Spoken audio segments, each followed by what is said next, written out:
session. Cyberpunk Red. Apogee. Without further ado, we want to give a quick shout out to the Forge.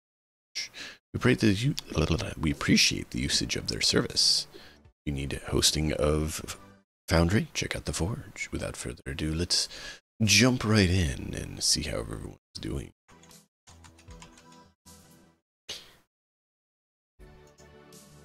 Malkov, we'll start with you tonight for fun. Still the same old, pretty much.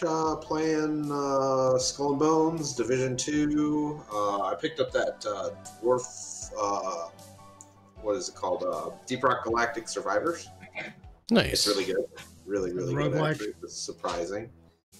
And I actually just picked up a whole shitload of Star Wars Unlimited cards for the new CCG. Bought 2 cases, so we're gonna get here tomorrow or Monday, something like that. That's a hell of a lot. Damn. Yeah. Apparently he's going in hard. Hoping I can find cases organized, cases of booster boxes, 6 boxes per case. I'm hoping I can find a good competitive scene here in Denver area, somewhere. There's one down in Parker that's not too far from me that they're talking about maybe starting something up in a month or 2, but they're talking about Mondays, which is really unfortunate because that's my Meat Space RPG night. Yeah. So. Well, good luck with it. I have to see if I can move that, and because I want to get into like a regular league or competitive play. So, are you gonna have like a sleeving day? I'm not gonna sleeve everything. By any means. I'll probably sleeve whatever I'm playing, and I'll sleeve like stuff that is of higher value that I'm going to use for trade or selling fodder. The average. Is there already a rubric for that? Oh yeah, there's already a hefty secondary market in trading. Wow. There's a chase card, the set of chase cards within the set. This set they're called showcases in there for the leader cards. And they're, iconic characters like Boba Fett and Darth Vader and all them. And the Boba Fett one is currently going for about $450. So pull one of those out of those 2 cases, and wow, that pays for almost a whole case by itself. Oh my god! I'll see how you go. Yeah, I mean, like the Darth Vader card that you can play out of your deck, the basic one is going for anywhere from 50 to 70. The chase versions, like the foil versions or stuff, are up in the $90 range. It is crazy. Yeah, but well, good luck.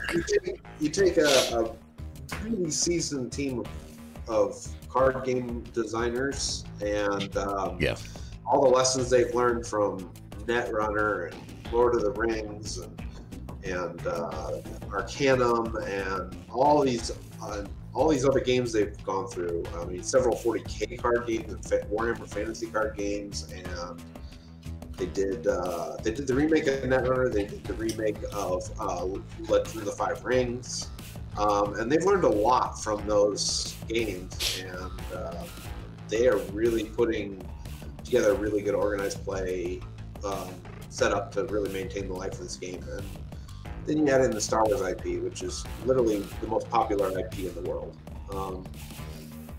So there's a lot of speculating and collectability for a card game on literally the most popular IP ever. Nice, man. I do have a question. Like, so these cards, the zebra card and the stick insect card. They came out of like my kids, like I don't know, candy packs. They're about like, I mean, they're made of similar. Like, what makes them worth more? Like, how many is it? Just because of how few they print? So there's a lot of factors there. There's the number of physical items available in the world. So there's not an infinite number of these printed. Okay. And you're talking about an average of 1 showcase out of every 2 cases of cards. Okay. That's the rarity of them. And there's, I don't know, a couple dozen different leaders that could be showcases. So the odds of getting like Boba Fett or Darth Vader or Luke Skywalker, who are the real high-end chase ones. It's really slim. It's like 1 out of 12, or 1 out of 24 cases. It's something like that, it's up there, and so it's extremely rare. And then on top of which Boba Fett in particular is the most expensive right now, because he is considered the strongest leader to go the deck around. That's fair. And I didn't mean to diminish. Because I've played Magic before. One of the reasons why I didn't go farther with Magic is because of the stupid expense. And yeah. I just can't do it. If you don't have a plan, my plan is to open enough cards that I can pull enough valuable chase stuff out that I can just resell and pay for it. Yeah. And that takes volume, because otherwise you're relying on just pure luck. Me and Malkov have a mutual friend that lives in the same city that I do, who was one of those absolute rabid Magic the Gathering collectors from the very beginning. Alpha. It started with Alpha. Keep in mind that I want to say it was about 4 years ago at this point right now. He sold 7 cards total. Yeah. Paid off his car, paid off his house, and put $30,000 into his 401k. Yeah. 7 cards. Yeah, because they're all stupid valuable. Mm-hmm. And they were all cards that are technically not playable within the way the game works. Yeah. Because they were alpha prints of these cards. Yeah. And because they have the stupid rounded quarters that go along with it, they're not considered tournament playable anymore. Yep. He was he's looking at this shit, hadn't checked any of the values on it in a lot of years. And I said, you should really look at that. Like I said, he sold 7 cards and he paid off his house, his car, and put 30 grand into Did you guys follow the anniversary thing that Magic and WotC did? Yeah, that stuff is years ago? Absurd. I mean, they released cards that are literally not legal in a tournament. And they're charging what was it? $1,000 a pack? Something stupid, yeah. It was ridiculous. It was absurd. It was absolutely insane. And people bought it. No, not many. They actually lost money on that printing because they couldn't get enough people. Every YouTuber out there was just like, "This is stupid. Don't buy this garbage. It's not for you." It was just everybody was pissed. $1,000 a pack, 15 cards. Think about that. Yeah, and no guarantee of any kind of rarity within them other than normal distribution, which is 1 rare, 2, 3 uncommons, and the rest common. I think everyone here at the table knows, and probably everyone at home watching knows by now, that WotC/Hasbro have seriously lost their marbles at this point. Their heads are so far up their asses, they need a window cut in their stomach to see out. I have not heard it put that way. That is excellent. Well, with that lovely imagery. Sorry, I didn't mean to is the most precious imagery it's cool. ever. I mean, it's a good question. It's honestly a good question. Why are little pieces of cardboard worth hundreds to thousands to tens of thousands of dollars? Because the world is on its face. weird It's and insane. crazy. It's insane when you think about it on its face. All right, who are you going to, buddy? All right, Matt. You want to give us an update on your stuff? Sure, I'll give you an update on my stuff. I did an instrumental stream for the first time this morning, and it was in the very early hours of my morning, 4 o'clock my time, Sunday morning, because who needs sleep, right? And that was interesting. We had some good feedback. So I'll probably be doing that again at some point. We might interchange. We might do them as bonuses. Who knows?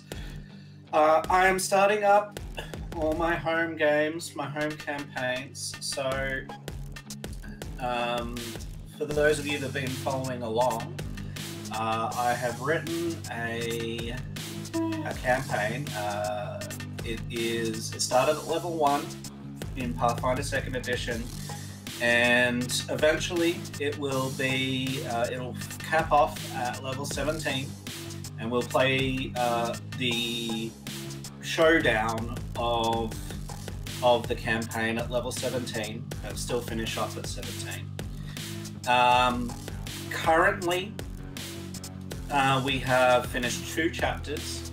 Currently, with just sort of framework GM preparation, I'm sitting at about 170,000 words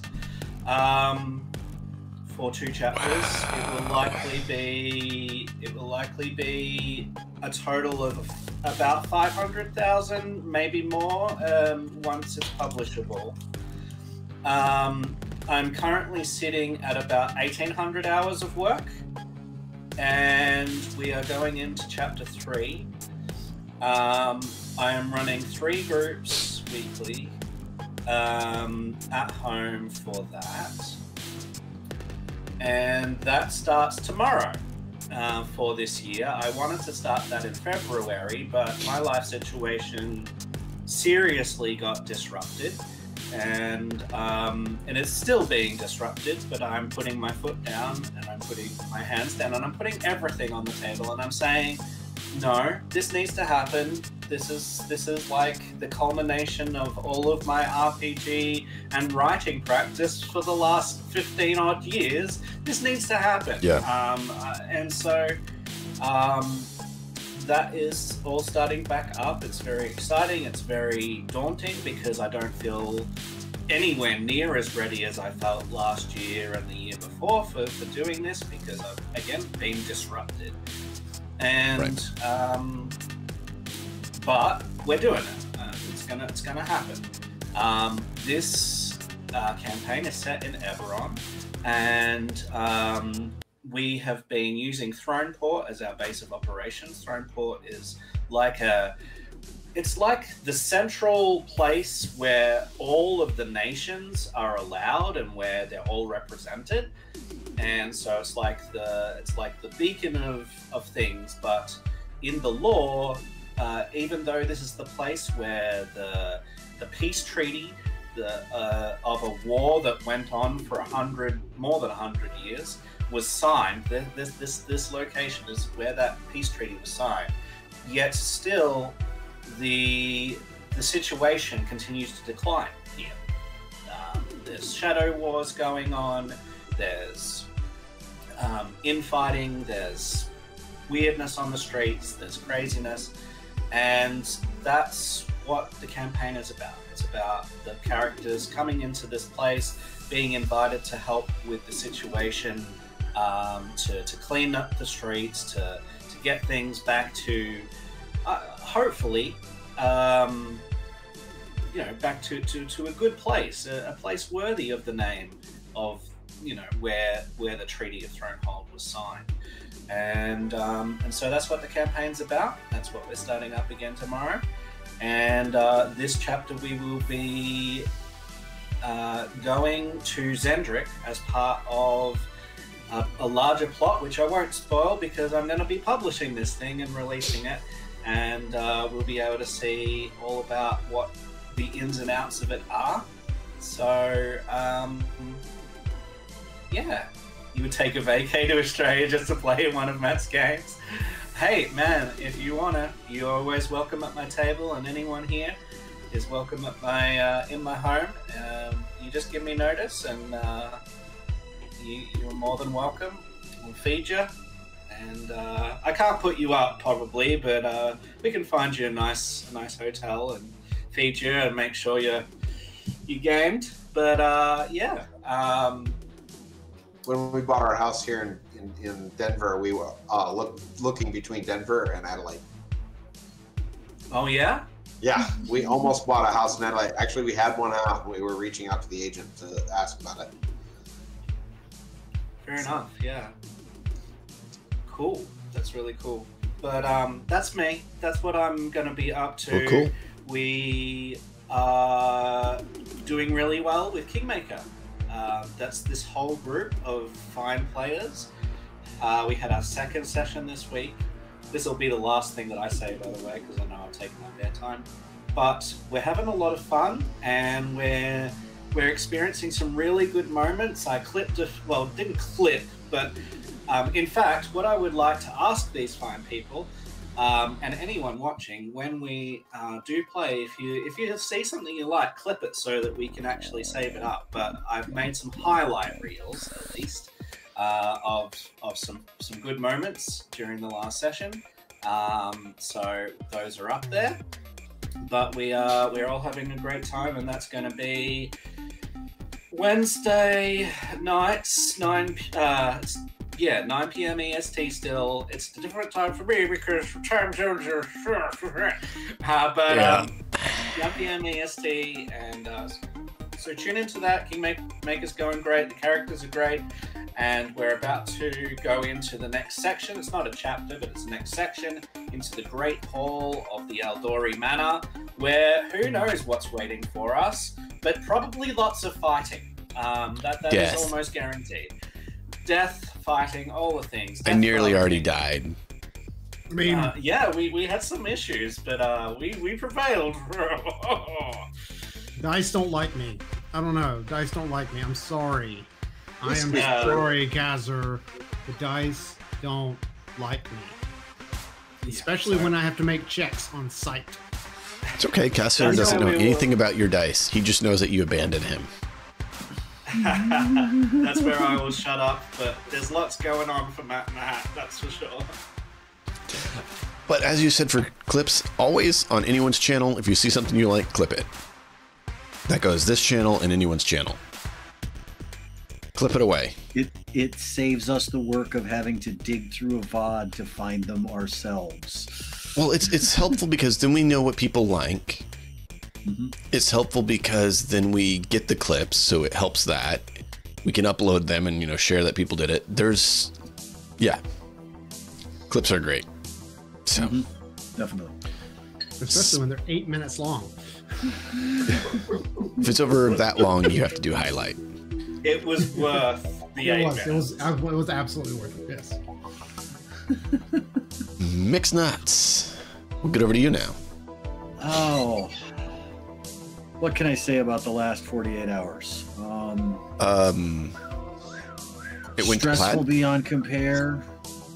Emotional roller coaster. I thought for a big chunk of the last 2 days that I was going to have to put my beloved cat down, which I didn't have to do, and he's doing tremendously well.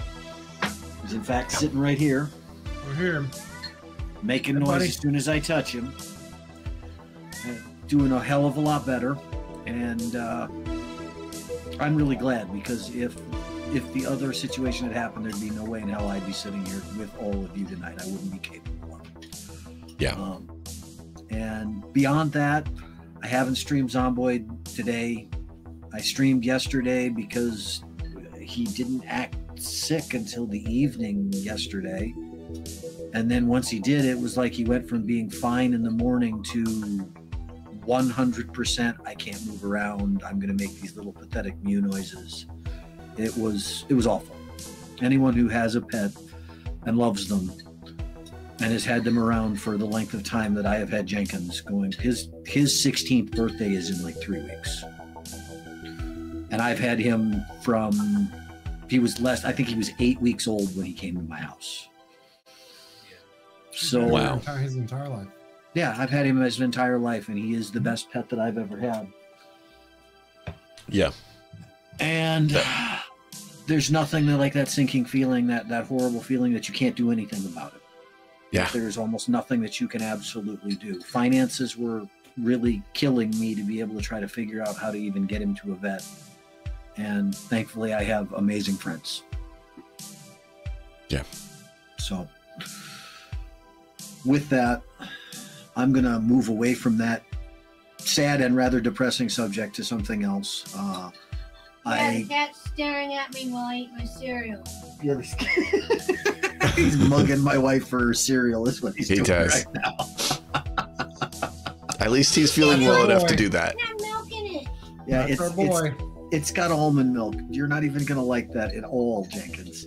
I mean, it's kind of like when you have the orange, right? He's like, give me some. Oh, I don't want that. Yeah, I start peeling the blood orange, and he'll be like, what's that? What's that? And you just shove the peel towards his face, and as soon as it gets about 3 inches away, he's like, what is wrong with like, you? what are you eating? What the fuck is that? That's omnivore. Yeah, you filthy fucking omnivore. Get me some meat. Yeah. But beyond that, I obviously, because of last night and the stress that went along with that, I had to cancel my Vampire the Masquerade game because I was in no state to be able to run that. That's 2 weeks in a row I've now had to do that, which I don't like at all. I don't like missing out on being able to do that. I've got progression that I want to do and a time frame that I would like to get through that progression in. But I think everybody is of the opinion that your real life family has to come first. Absolutely has to. Absolutely. Beyond that, for earlier this week in Zomboid, I actually pushed into West Point. I got the chance to be able to actually loot houses, build a base, set up on the shack on the shoreline to actually start clearing the rest of that town. It only took 39,000 zombies to get to that point. 39,000. Yeah, I'm at all those water walking ones decide that they're done water walking. Oh, I did some research on those specifically. There is absolutely no way that those zombies can redistribute unless I kill them. So the placeholder that they are is tagged into a specific spot when they spawn in. They're tagged to a specific ID number or ID code segment chunk. I don't know enough about coding to be able to do anything with that. So that means that all of those zombies that are out there on that water walking chunk should have been in the cell that is directly south of them on the shoreline and going south about 600, 700 tiles, which is part of the reason why it didn't take me 44,000 zombies in order to be able to get into West Point, because all of those ones that should have spawned right there at the shoreline spawned out in the water, and all the other ones that are there spawned way at the south end of that cell. So I had this big chunk of stuff I was just running back and forth through that there were no zombies there because they're all stuck out in the water. It also means that that stretch of beach will remain empty until I kill those zombies, because they won't migrate around in the cell unless there's a reason to. And the only reason that there would be is if I create a vacuum for this zombie not being there, these ones at the south will then come wandering in towards it. So if I leave them out there... You've hacked it. I didn't intend to hack anything. I had my game crash 2 or 3 times on the stream. I was going to say, hacking involves him intentionally doing something. He didn't I had to re-download 12 files. He's exploiting a bug. He's not hacking. I am currently exploiting a bug. I will agree with that. Fair. That's fair. My only that's like Skyrim and the horses going up the mountains. They built the game. It has it. The game lets you do it. It's a feature. I mean, yeah, they call these features not bugs, right as the giant fucking golf tees you to the moon. Right. We all played Skyrim in the early enough days to be able to say that happens so often. Oh, hey, buddy. You want to come up and say hi? Come on. Yeah, he used to be an adventurer. Great fun. How you doing, little guy? But other than that, I'm glad he's doing all right. I'm good because this little guy right here is good. I get it. I get it. Yeah, you. I'm talking about you. He's trying to tell you I'm hungry. But I've already given you all the food you're supposed to have today. Feed me, Dad. Oh, we need our feet. Well, you don't want to overdo it. The fact that he didn't eat anything for the 2 days prior to us getting him the antibiotics today says that I'm probably going to crack open another can and at least give him one more. A little bit, yeah. Just simply because I will also say this. The specialty kidney care cat food, the wet cat food. I mean, everybody who's opened up a can of cat food, you know, that's usually smells like death in a can. This stuff actually just smells like food. So I was impressed by that. I mean, it's still canned fucking like meat soup stuff. Okay, it's canned chicken essentially, but still, I mean, it smells like canned chicken as opposed to. I mean, it's got nutrients that he needs, so that's what matters. It doesn't smell like death in a can. Is it the way that because most cat food you crack open a can, it's like, oh God, what is that? Actually, most people should probably avoid the chicken because, like, something like 80% of house cats in America are actually intolerant to chicken. Oh yeah. The protein agitates their stomach. I believe. But all our cats, if we give them chicken-based food, they all throw up. We use salmon because chicken's bad. Right. I get That's that. it for me. I'm going to step away a moment to do exactly what I just said for this little guy here, and I will be right back. Azrael, quick update for you, and then we'll jump into things. Yeah, just started. I started playing Pathfinder Kingmaker. No.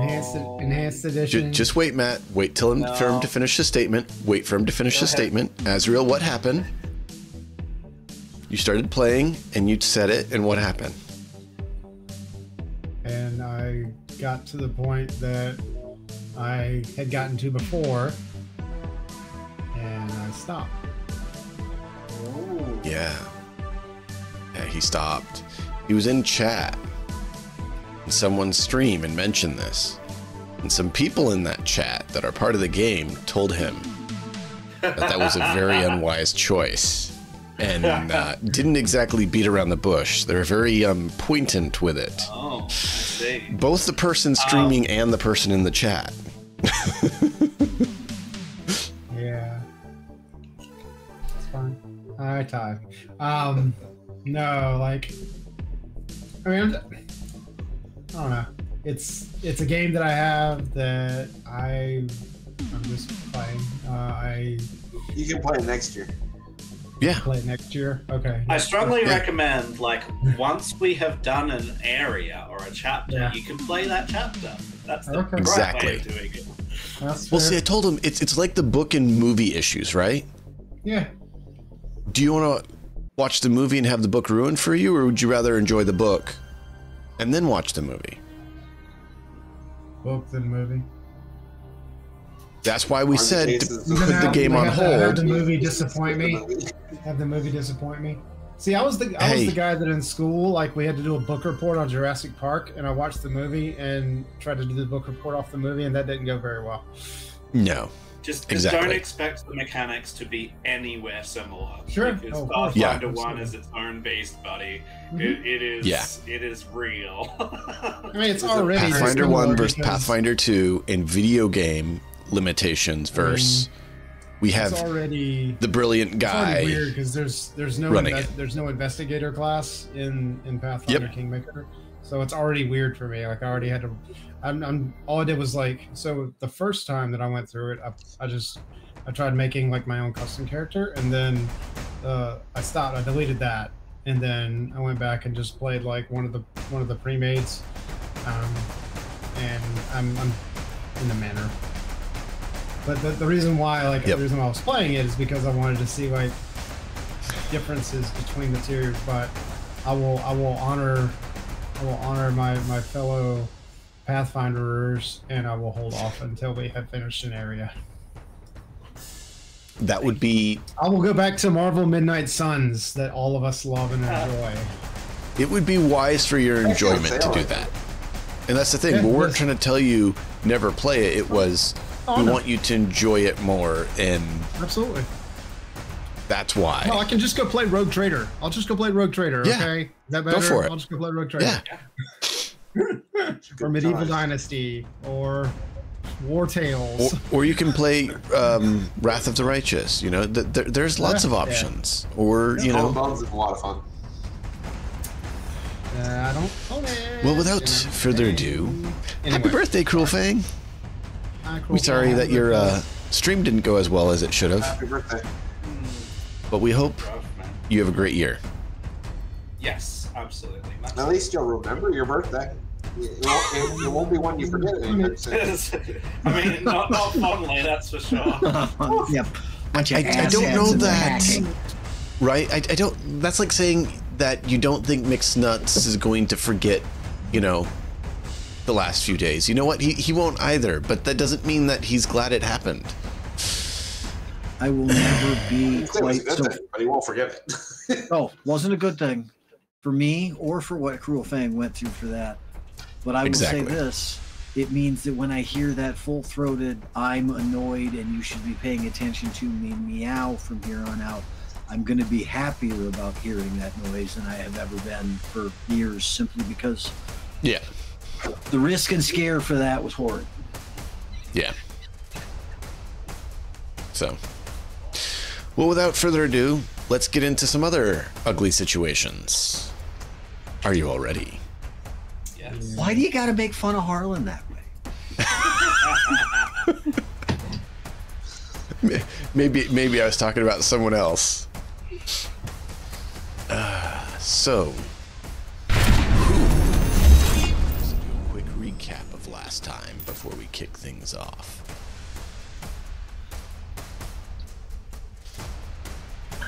I'll do it. Not everybody all at once. I'll do it. We watched The Princess Bride, and we named the big guy Fezzik, or at least he doesn't seem to mind being called that. We worked back and forth with what went on with the Nomad camp for how we're going to go about looting. We haven't really discussed full-on divvying up what's going to happen from the spoils from the train yet. At least I had to leave for the last half an hour or so because of incident with my mom locking her keys in her car when she got out of her car at her house. So she couldn't even get into her fucking house. She had to go to a neighbor's house to call me. Yeah, that wasn't so much fun. But it's only about 15 blocks up to my house, but then trying to get away from my mom soon enough to coming back, I couldn't get back into the game at that point. So we did a lot of discussion kind of back and forth about what was going on. I got to post my stories via the hacked satellite of someone who apparently knows both my grandfather and my grandmother. And not an ogre. And my parents and Fezzik, who we'd already encountered once. This Ripper Doc's been around.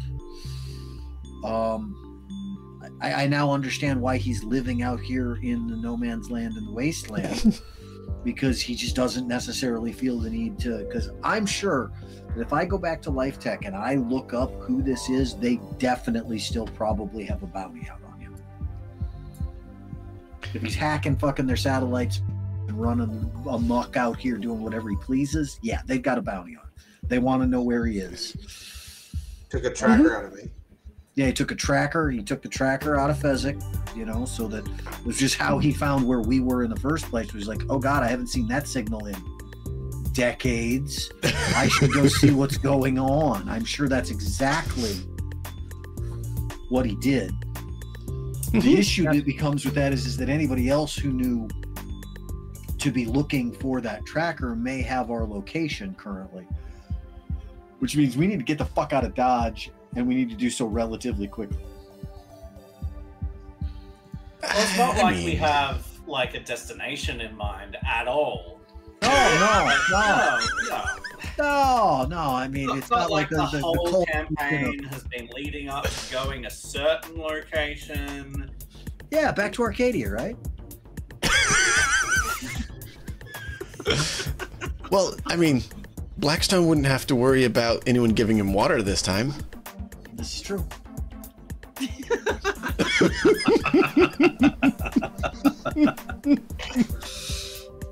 Or milk and cookies, either one.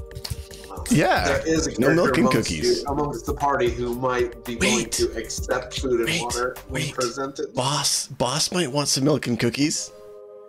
Boss likes milk and cookies. Exactly. Boss knows better than to accept anything unsolicited or unpaid for from Biotechnica. Hiram, drink this first to make sure it's not poison. Fezzik, on the other hand, would be tripping balls and probably ripping people to shreds left and right when things went sideways. I can see that.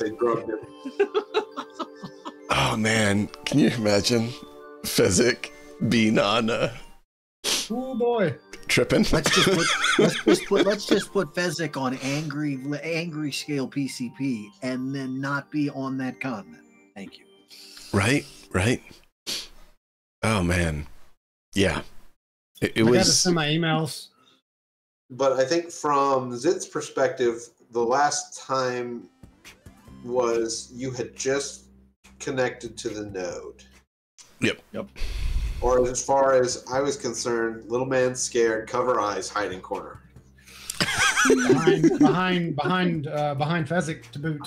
However, on that point, we need to point this out. This was part of the recap that goes along with that. When you moved up and jacked in, the very next thing that Fezzik did was grab up the dude that was right there next to him, equip him as a human shield, and then position him and himself in line of fire for the other person who could possibly be shooting. That's why I was going to mention it.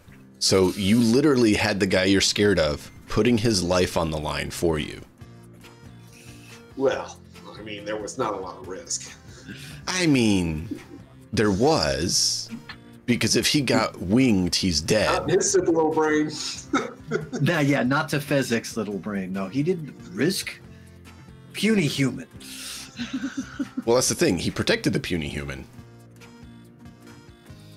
which means something to the puny human, as he calls him. So we're having a flashback, I guess, to this net run? Yes. Yep. So which is where we had planned to start this, because we wanted to let you handle that for that. I appreciate it. I did not like not being here last week, but it is what it is. Life happens. Sometimes life kicks you in the... And you just gotta live with it and make the most. But that being said, let's get into the net run. So how's your intermittent fasting going, Azrael? That looks real good. I haven't eaten enough calories. It's just spicy trail mix. Oh yeah, all the gluten in that would kill me. Add spice in on top of it. Ooh boy, that's an angry grumpy. All right. So, without further ado, we find ourselves here with Zid in the net. Yeah. Zid, you're up. What do you want to do? All right. I think you're still at 3 actions, right? Per turn? Yeah, I am. I am. And I can see ahead of me just a single node, which is a password node. Yep. Now, when we enter, when we do a pathfind, it's up to the next Password. password. Yep. Password is a wall that you can't see past. This password in order to do a pathfind. So that's correct. What we're going to be doing. So, given that Zid is incredibly healthy right now. Oh yeah. We are gonna Robust figure. All the health.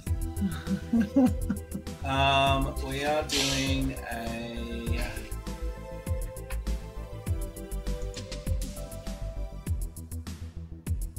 Probably backdoor. Yep. Since that's kind of what's needed before you can, you know, see what's going on. I mean, we roll low, so we may have to try again. Was just exactly what you needed to make it. So I think they said the rules were you have to beat the DV. Is that correct, Malkov? Is it equal to the DV or beat the DV? Was it okay? Beat.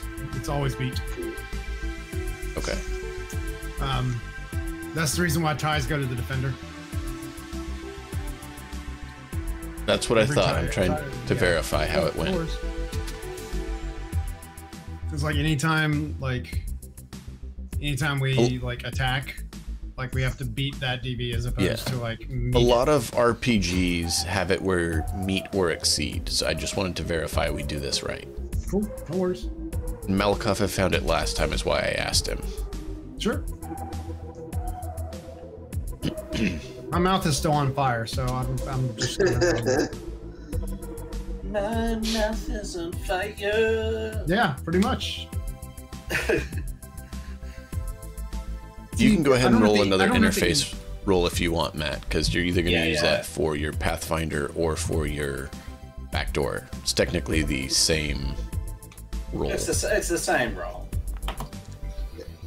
Page 172 if you want to look at it for yourself, Dean. It's 170? 172. 172.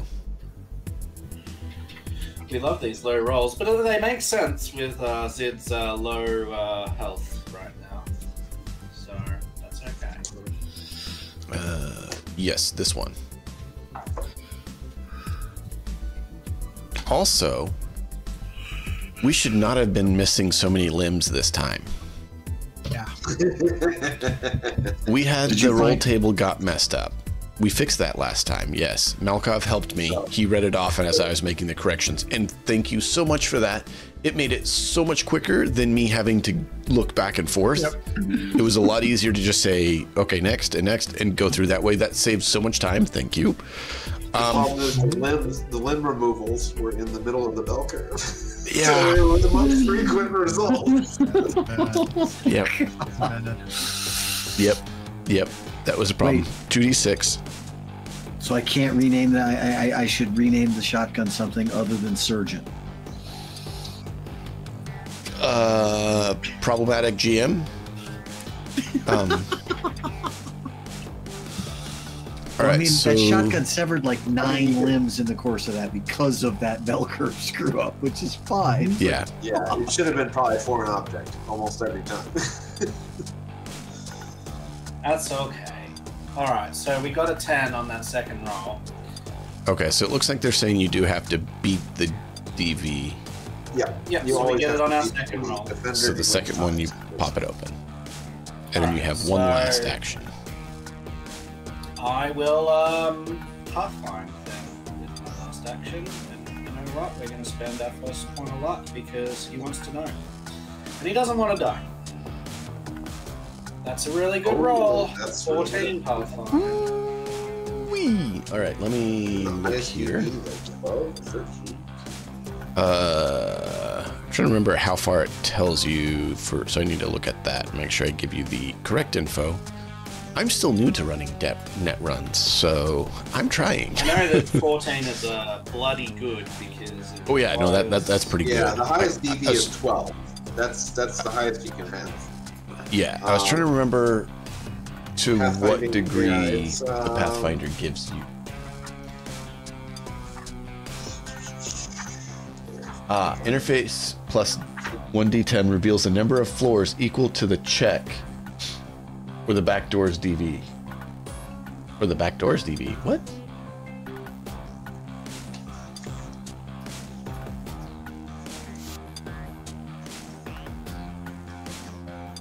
So, would that mean it's saying that it gives you 14 floors? Would you mind checking that, Malkov? Because you and Mixed Nuts are the veterans more on this, so I appreciate your guys' insight. What was your exact question?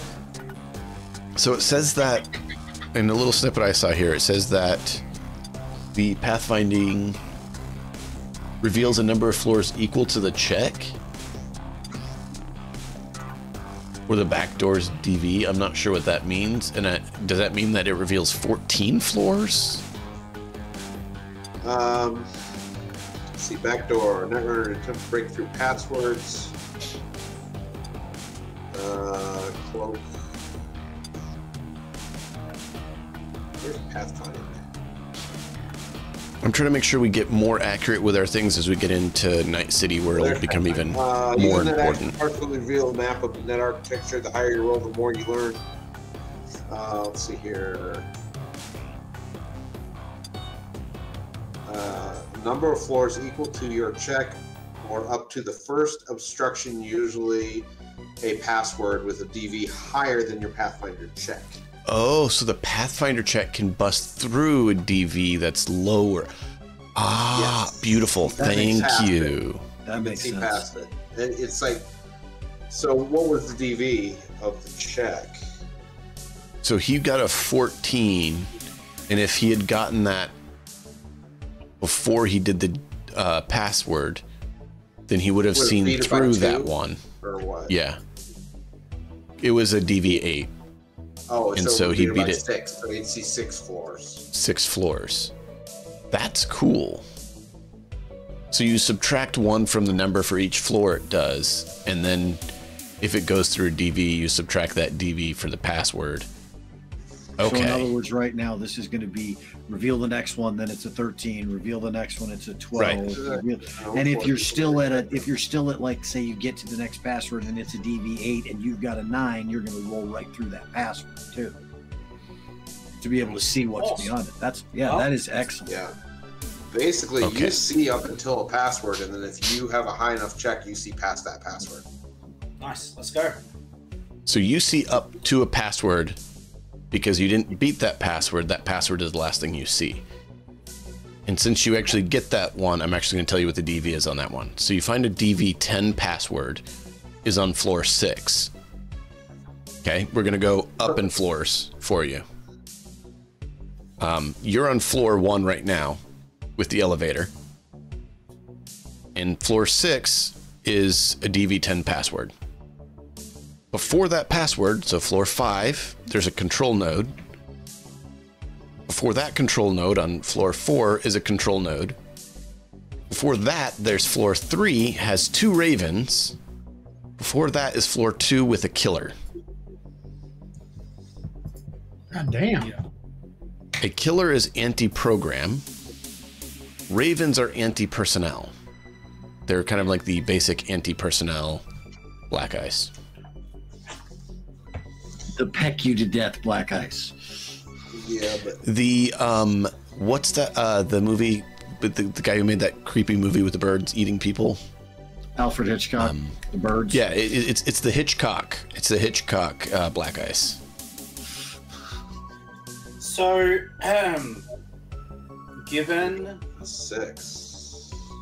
Given all of this, so I would have to pass these other things in order to get to first the control node and then Correct. The passwords.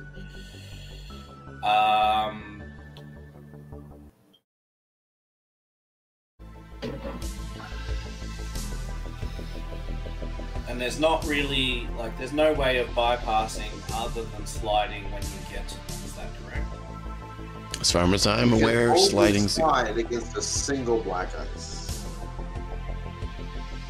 So if there's 2 of them, you can't slide? Single Can non-demon Black Ice. Attempt to slide twice in the same instance. So you'd have to slide twice to get past 2 of them. Turn. You're only allowed to slide once per turn. Okay. I did not realize that. Are they demons? No. Yeah, so you can't slide away from a pair. That is a spicy net run right there. It's a very spicy narrative. Well, so ravens aren't the worst anti-personnel, but kill yes, one they are. raven and then slide away from the other potentially. Yeah. yeah, but I've only got a zap Oh, because my sword got. they have 8. 15 res. That'd take you like 3 turns minimum. 3 actions minimum of zapping. That's if you roll 5s or higher on damage every time. So yeah, the likelihood is low. Zid can't risk that. I mean, the last thing that he did was be like, well, I feel like death is upon me. I'm just gonna zerg into the room and see what I can find. He knows what's in here now, and he knows he's not capable with his current state of health. Well, he could get incredibly lucky, but he's not that much of a daredevil, I don't think. Not yet. It is in him somewhere to be that much of a daredevil. Like he's probably going back into that node once we loot the train in a couple of days after he's healed. Yeah, he knows though that if he does get hit in here and fall unconscious, that his allies could potentially help him. True. Does Zid know whether the ravens burn? Whether the ravens what? Burn? Burn? Yeah. Like if they ignite you. Yeah. Go ahead and roll a education check. All right. Because this might help, like, figure out what he's going to do in the situation. I thought you might do that, and I thought about it. So, it's a very good education check of 20. Yeah. So it's basically your education. Did it cover information on it, right? And that was the closest one I could think of that would work for determining that. So a Raven is the anti-personnel. It's a basic anti-personnel. It has a perception of 6, speed 4, attack 4, defense 2, res 15. It will de-res a single defender's program on an enemy netrunner has resed at random. Then it will deal D6 direct damage to the netrunner's brain. It's not a hellhound that'll ignite you, it just hurts you. Yeah. Alright, well let's find out how happy-go-lucky it is feeling. But brain damage is damage, so... Yeah, it's straight damage, yeah. But the hellhounds will actually... The hellhounds that he dealt with will actually, they will damage you, doing direct damage to your brain, but then they also, unless you have an insulated deck, will make you burst on fire, and you take an additional 2 damage every turn until you put it out. So, DM, I want to, like, do this cooperatively with you. Sure. I'm going to be rolling a resist torture drugs here. At least I think it's that. Maybe it's a different check. Maybe we could do something else. We'll talk about it here. What I want to do is test Zid's stupid streak. Right? So he's already just run into this room like a crazy madman.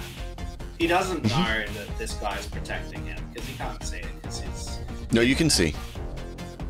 You can see real space at the same time through your virtuality. That is something they made very clear in Cyberpunk Red, is that you can actually have a pistol and fight in meat space or do moves in the net interchangeably on your turn.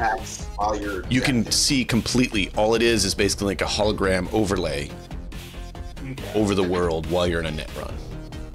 Yeah, so how I want to do this is if I roll...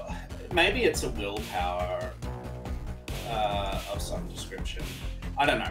But what I want to do is if I roll high, medium to well, on whatever check it is, I want to jack out. I think his primary thing here is this is too dangerous. If I roll low, and you can set a DV if you like, I don't mind, and it can be a low DV, and if he gets below whatever that low DV is, he is going to try to get through this net run. Sure. He's just gonna go for it. Let's see. Not spending luck because I resist torture drug is more of a mental or physical strain. Okay. This seems like it's probably... I could see concentration. This is more of a daredevil check, which they don't really have exactly that. Yeah. Awareness. There is no skill called balls out. Yeah. Right. I could see streetwise. Are you being, intelligent with that? I could see education. Gamble would be one I could see using. That's interesting. Tactics. Cryptography. It's not cryptography. Cryptography's breaking code. If he was trying to break a code, that would work. But yeah, he's more trying to decide if he's going to go, gutsy and debatably stupid, or if he's going to be cautious and right. Which is why I want the high result to be like he's in his normal mind, and if he fails it, Like, he's just not. Yeah. He's just too far gone. So yeah, I would say like one of those. I like that gamble idea. I think that's Sure. That's a cool idea. So I will give you a few DV choices. So a simple DV choice, which means basically anyone should be able to do this without really thinking about it, but it might be hard for a small child, is the definition they give for it, is a 9. Every day, pretty much anyone should be able to do this without tons of specialized training, is a DV 13. Yeah. And then a 15 is you actually need to be trained a little bit for it or be naturally talented. So I will let you pick if you want it to be 9, 13, or 15. All right. Well, where is it? Oh, it's in education. Okay. It's in yes. There? Okay. Oof.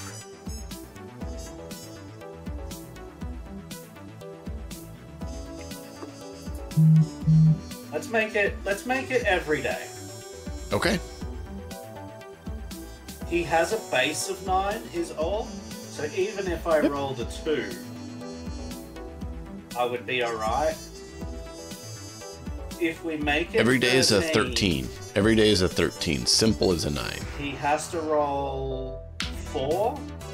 Yep. Well, no, he has to roll better than 4, right? Because you have to exceed 5.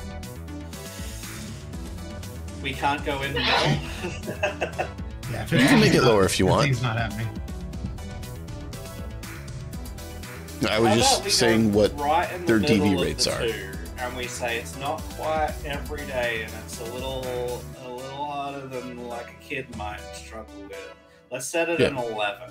Means I have to roll a 3. Yep. So if I get under 3 on the die, I'm going in. If I get above a 4, yeah, let's do that. 11 is the DC or the check here. Let's find out with no luck. There it is. So we have determined there you go. that Zid is of his right mind. He sees what's ahead of him, and he remembers Blackstone, and he remembers how easy it is that everything can go tail up, and he jacks out safely. As you do that, you take a turn, like, we needed that, we could do it, that's too risky. You hear them talk to a guy at the front of the train who broke the controls for the train, and there's no way for the train to stop. At any point you can interrupt. I'm just recounting what happened last week. If Zid would have done or said something, you're welcome to.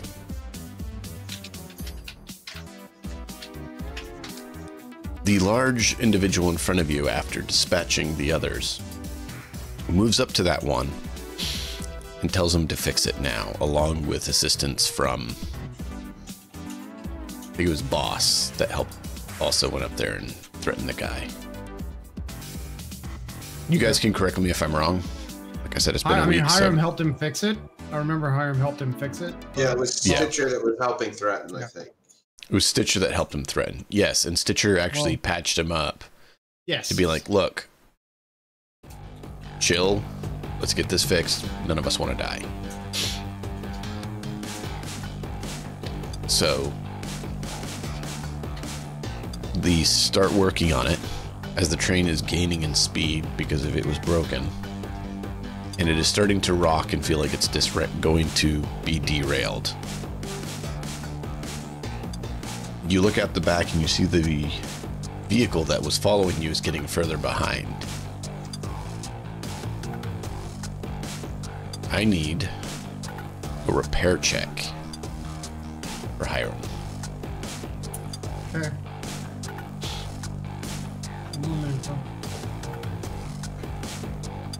See how well he helps. Land vehicle expert? Or land vehicle tech, rather? Land vehicle tech? Yeah.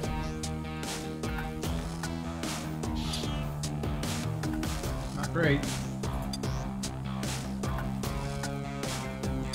No, not very great. That's not even every day. He's a driver. He's not like a repair guy. You said he had skill in it. He does. He has 8. His base is 8. Well, it's not terrible. It's not terrible, but it's Just, yeah.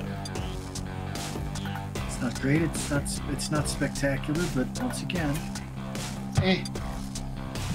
better than a 4. So we're gonna jump over to this so I can use his roll. We're gonna see how he does on it.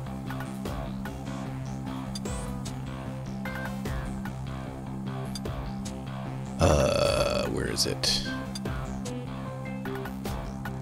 what? And vehicle tech. Hey. Wow. Thank you, Max Tack guy. GG. Better be glad this smoker is actually technically inclined. And a reasonable human being that doesn't want his arms ripped off. The only reasonable human being on board. No, he's one of 2. The other one was trying to help defend him, making the train crash as a threat to you guys to stop your hostilities. You just killed him too quickly. After ripping a leg on the arm off. I mean, yeah. Yeah, that was bad. But it finally comes to a stop, and it winds up being wedged in an overpass. But it stopped because it got up off the rail a little bit. But he got it to put the brakes on and stop it before you guys totally derailed and got to roll for damage and, you know, smacking your head into the pipes. Since you had the warning of it stopping,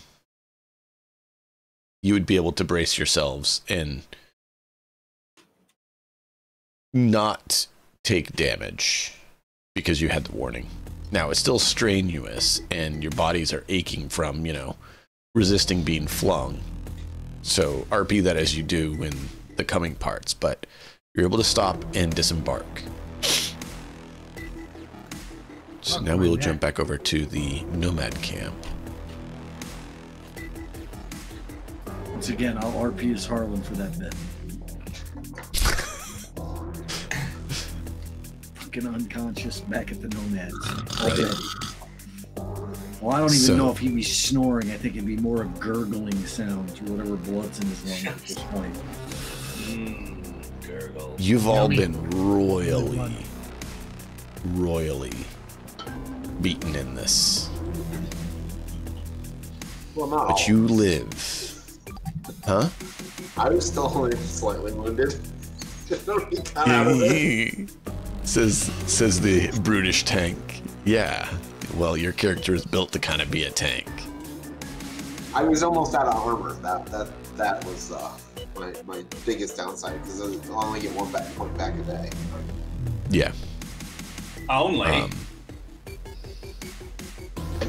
The rest of us have to replace our Kevlar helmet and jacket. But I get 28 body back or hit points back a day. Yeah.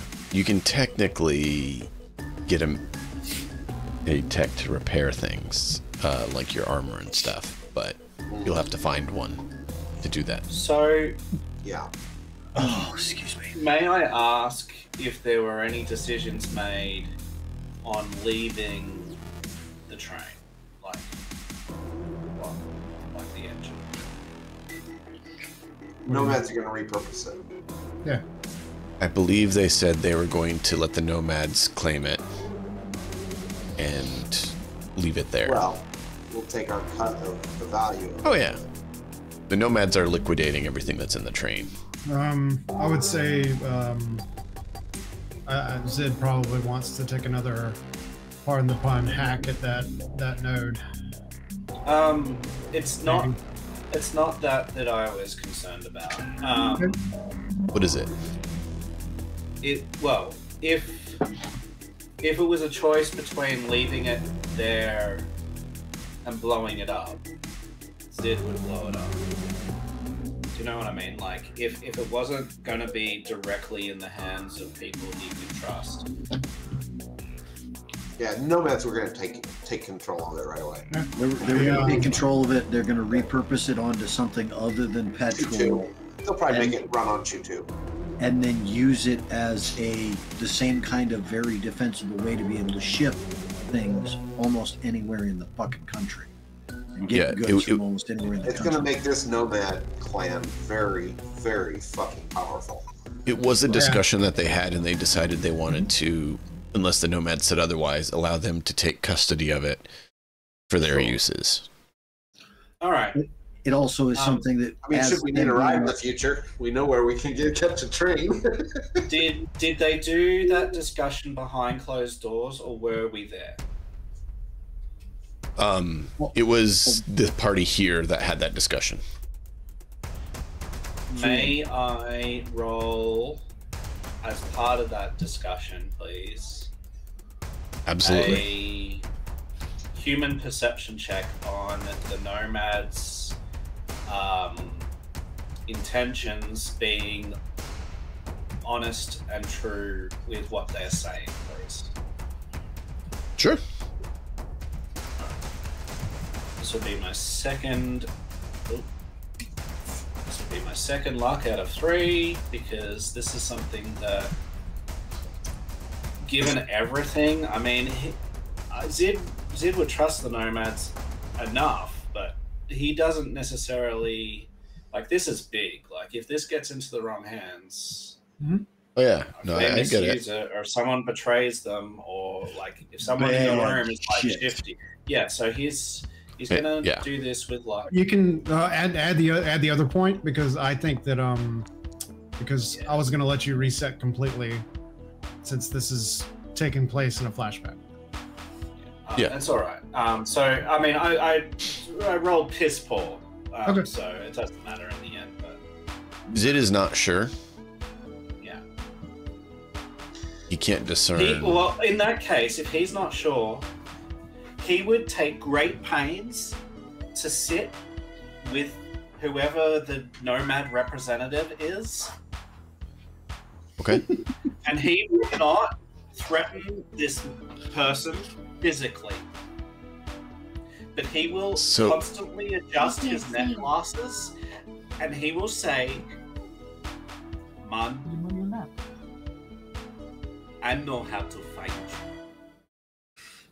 Well, before you say what you do, let's go with what happens, okay? All right. So you guys stop the train. Click gets on and starts looking it over. And we're going to quickly roll for him and see if he can figure it out. I'm going to use Adjo as a base, because why not? Sure. That fits.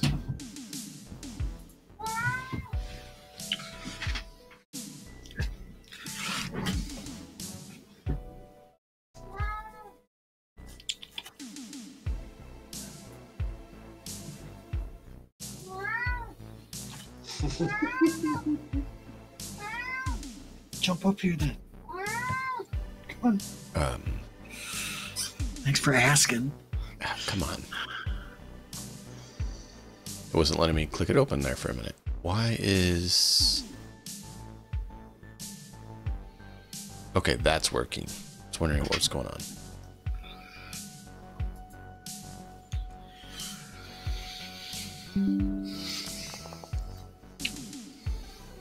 Okay.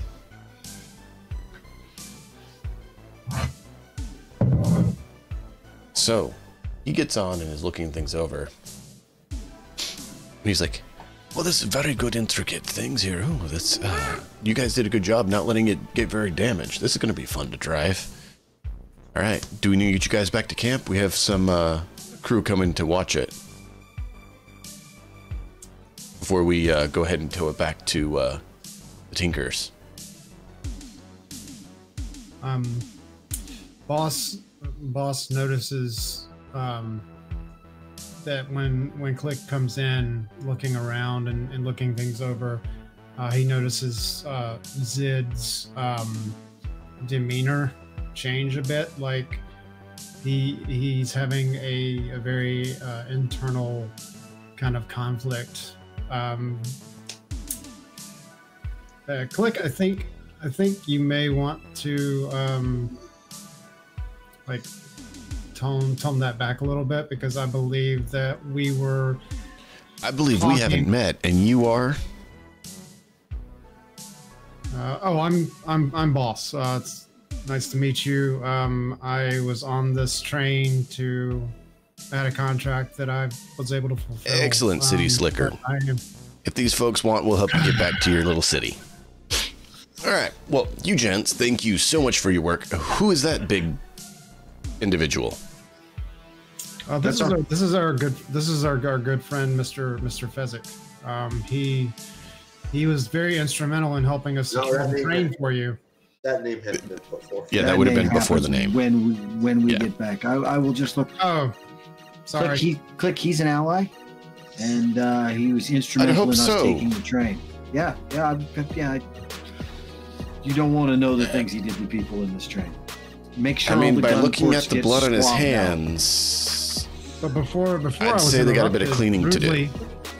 Before I was rudely the leg with me. Before I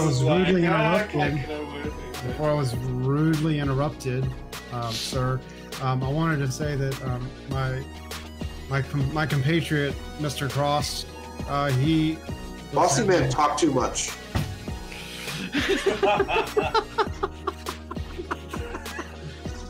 Mr. Cross, please tell Click what you wanted to say. Well, you guys ready to head back to camp? No, we're not ready.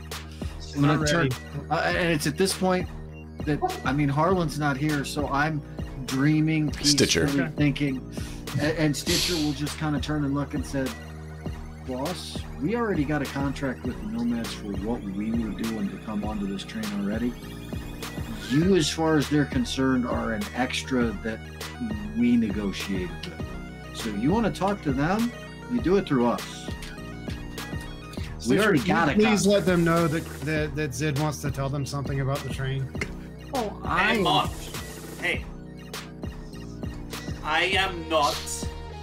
an idiot or a child, and I can speak for myself. You can go walk the other direction as far as I am concerned. I'll try to be helpful, but if you don't want my help, bye. And Stitcher's gonna kind of look left, look right, and kind of go. Yeah, let's go back to the camp. I am sure there are plenty of people back there that need my help. Harlan, for one. Dan, on my way out of the train, I'm gonna pick up a dismembered hand. Okay. And then when we're getting back on the vehicle to go back to camp, when Boss goes to get on the vehicle, I'm gonna put the dismembered hand right on top of his head. Okay. Nice. Okay. Lovely.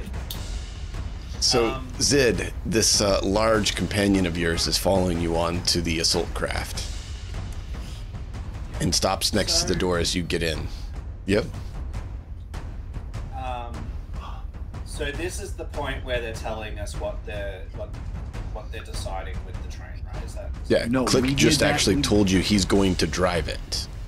Yeah, he's going to drive it back, but we did the negotiations with the Nomad Elder after we'd gotten back to the camp as to what was going to go on with the train, whether we wanted it sold in our part of the share, and what they were going to do. So we actually went and did that with the Elder once we were back at camp.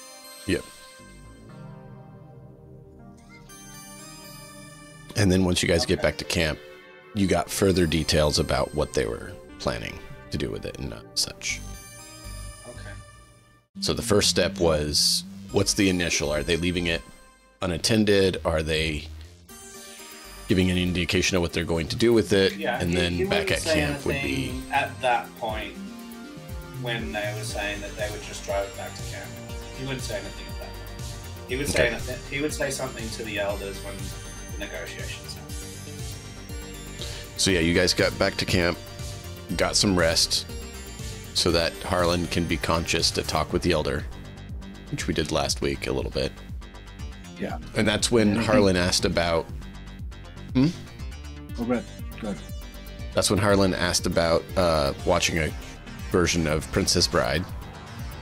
Yeah. And the elder set up a DVD and projector for the whole camp to watch Princess Bride for a celebration of the successful completion of the mission. After which Harlan lovingly bestowed the name Fezzik upon your companion. Okay. It was more, do you mind if we call you Fezzik? And he was like, okay. I just don't want... Yeah.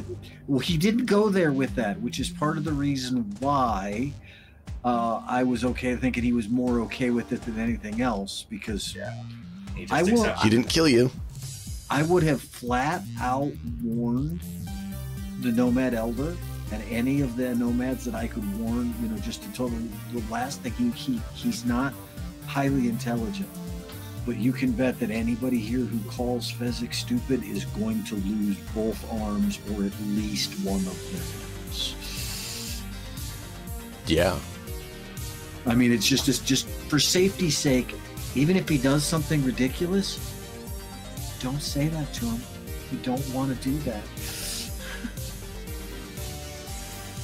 All right, so as a matter of course, being that the nomads have helped us quite a lot, so we're giving them a whole bunch of stuff from this train. Zid will ask during the negotiations whether it would help them to get some of these sleep grenades back that they obtained for him for us when this whole thing went down. Started, yeah. And whether there's anything on him that would help, like, other than that. And then I think, based on how I kind of want to roleplay this, I'm wondering around something like Zid laying his spare arm down on the table in these negotiations and saying, "This limb I give you as a deposit of goodwill. My own flesh, my own bone. That you use this train for trade, for good.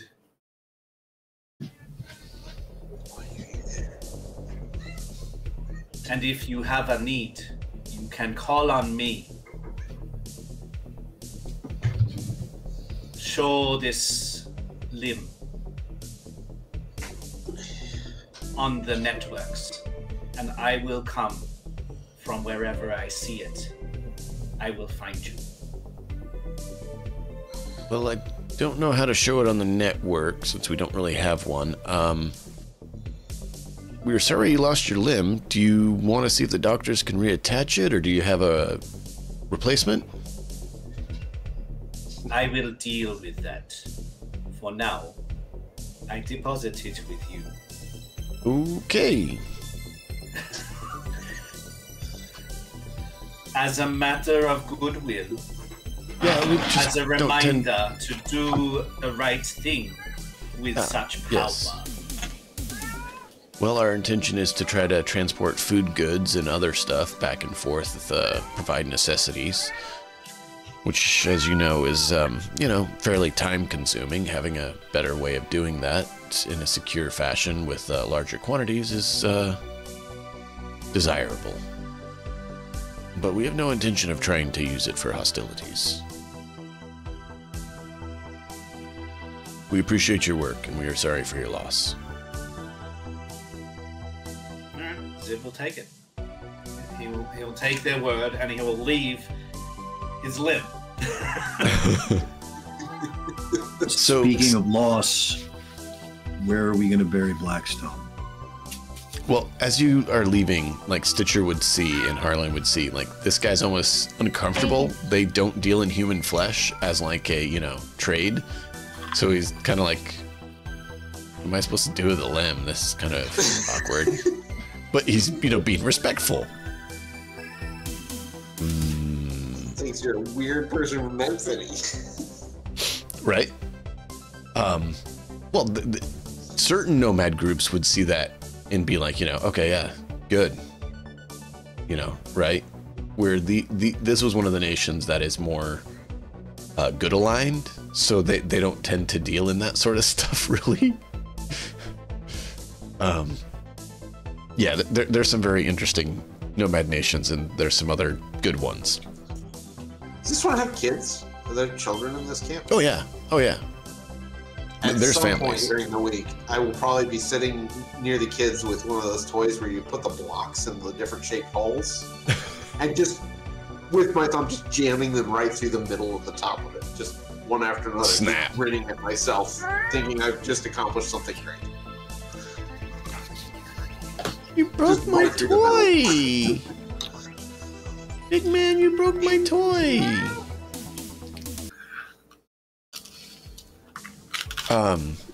But as you guys got in the vehicle, boss, you step into the assault vehicle to head back to camp. Yep.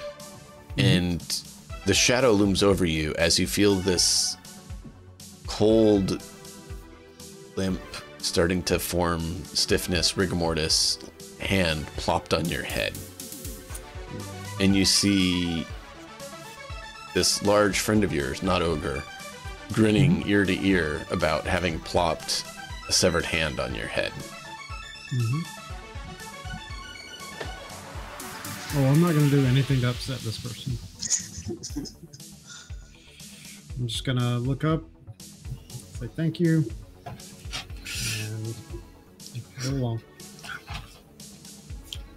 Okay. So, back to Harlan's question.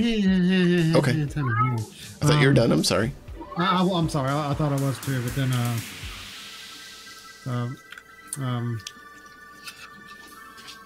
Yeah.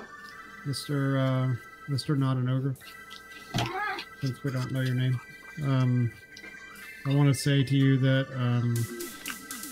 I thought you did very well in your purpose on the train. I want to say thank you for defending us and helping us. And Musty Man talks too much, and I just turn and walk into the back of the truck. And okay. Poor boss. No, it's fine. I will learn. I will learn. It's fine. I'm not very good with short conversations. Oh yeah. Well, you're used to the boardrooms of, you know, having to be elegant and talking things out and, you know, brown nosing and everything. Oh yeah. This guy is very much He doesn't. That not. doesn't work. Nope. It's all good. Just wanted to What's show hilarious is that sort of talk is not going to work with any of us for all different reasons, though. Different reasons for every single one of us. It will absolutely work with Harlan, only if Harlan thinks he can get something out of it.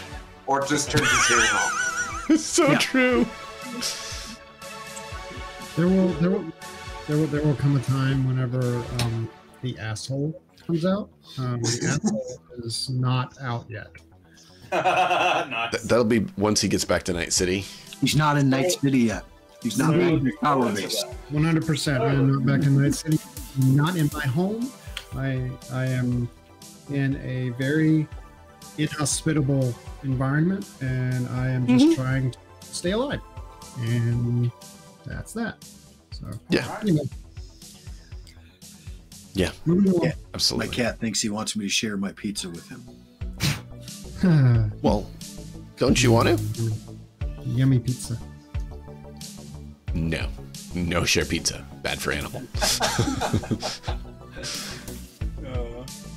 So, as Harlan was saying, so what are we going to do with Blackstone? That Yeah, I comes was up. just going to be, all I was got was not what we're going to do with Blackstone. What I say is I look at Zid and say, where are we going to bury Blackstone? Yep. Well, So the Nomad camp, were there trees out here? Mm-hmm. A few, not a lot. And they're not very lively.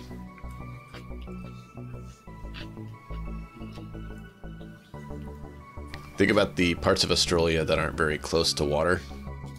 Yeah. There may be trees, but they're not very lively trees. So Zid would sit down and he would sort of, not forcefully, but he would invite Harlan to sit down with him onto the ground, and he would say, "It is an old custom that I once heard of, that the memory of someone who has done great things be buried with a seed of a tree to grow and grow forevermore, so that it is there for generations to come." Being that he was completely disconnected from his family, I doubt there's any kind of family plot to take him back to, so I think that's a fairly good choice. I'm also then going to show Zed the story that I intend to file about Blackstone's parents' disappearance, his quest and his intention of trying to find them for decades, as a, I wouldn't call it a sob piece more than anything else, but more as a respectful thing of people go missing in Night City all the time, and something has to be done about this. A tribute to not give up. To constantly... That you can always seek to do what you need to find those that are lost. Yeah. I'm going to show him that piece. I said I'm intending to file this as soon as we get back. It's the first piece that's going out. Before anything about Life Touch, before any of that, this is the piece that goes out first. And I'm sorry I mouthed off about it on the train. I deal with bad situations with poor humor. So this is the type of area that Zid is going to look for. It's a little bit nuanced, but this is what he's going to look for. He's first going to ask the nomads, like the fixer here, if they can rig a long-lasting, have a truck battery or something, a long-lasting charge for a simple electronic device that just has a ping symbol that basically just is a GPS. Here I am. So a GPS marker. He would ask for that, yeah, for as long a period as they can. And what he would do is, this is the area. He would try to find a raised position that comes down to a dipped position. And he would put the marker at the raised position, like on the hilltop, and then he would come down to the dip, and that's where he would bury Blackstone and a seed, with the hope that in this dipped position that it might find the smallest traces of moisture. A little survival. Traces of moisture. That's what he's looking for. Yeah, survival's going to basically... Or he would do it, yeah, on a riverbank or something like that, an old riverbank, because we've seen a lot of those, ravines that used to have water flowing through them, and he would find a place along that. But yeah, that's the sort of thing he's looking for, somewhere that might have that potential. And you wanted a survival check? Yeah, I see a survival check being good for that, because you're looking for survival of a plant in this regard and stuff, but it's still the same kind of thing, right? You're looking for a place where life can survive. In that case, this would be my last hero point, because I believe that this is something that Zid really cares about. So here we go. All right. Well, it's a low roll, but we got 15. Not bad. That's enough. You find a place where there's kind of something, and you feel a metal hand on your shoulder. And someone who looks akin to a little bit of a tech priest standing there who you've seen before once.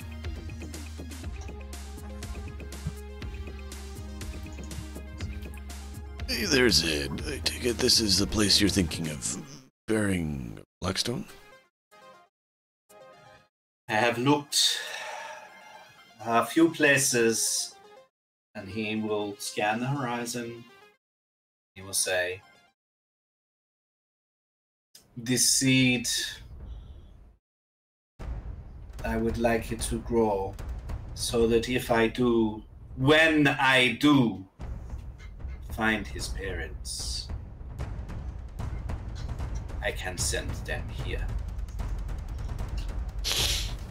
Alright, well, let's see what we can do. He pulls a contraption out of his box he's carrying. He's like, this is a moisture collector, which can impart water, moisture, onto a bottle, or in this case, we can have it connected to your seed area to provide moisture for it. Is that something you would like? I have not heard of such a thing, but yes. Why do you think I have so much water? I collect moisture out of the air.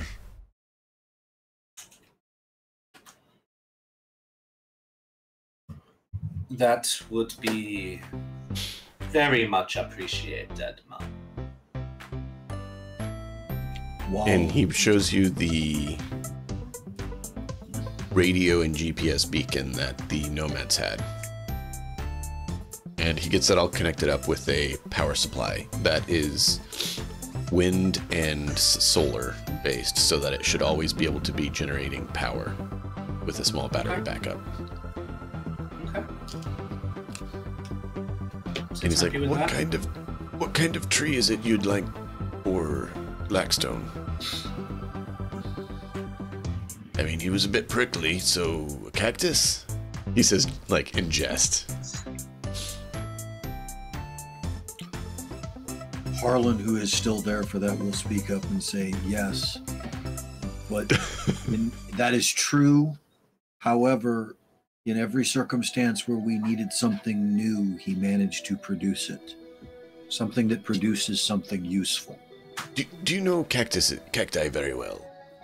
Not at all.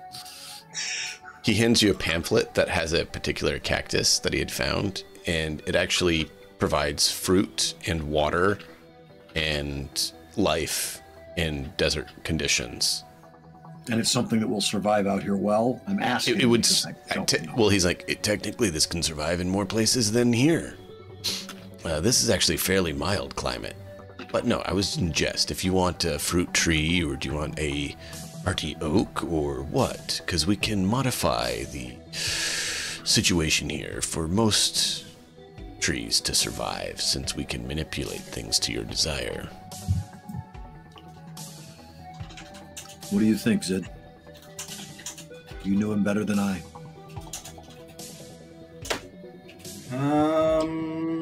Let's have a look.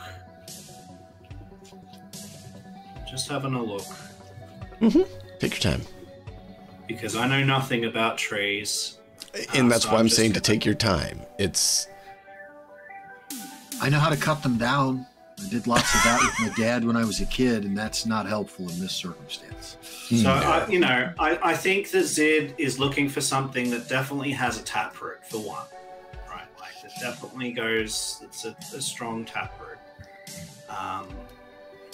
As far as the ones that do, it says here the deepest taproots are white oak, walnut, hickory, black gum, sassafras, sweet gum, Japanese pagoda, butternut, pine, and hornbeam. I don't know how any of those do in these sorts of situations, but they're the ones that it's saying have the deepest taproots. I like the idea that we had of like that something could be produced. Let me have a look at this. Well, Let's plant a desert walnut. All right. Desert walnut is a tree that specifically grows in dry, sandy, or spinifex covered plains. And they grow up to 14 meters and they produce nuts. And Blackstone was a hard nut to crack. Let's go. There we go. I think I might have a walnut tree if that is what you want. Let me go look. And he heads off for a bit while you are able to work with the others to dig a place for Blackstone.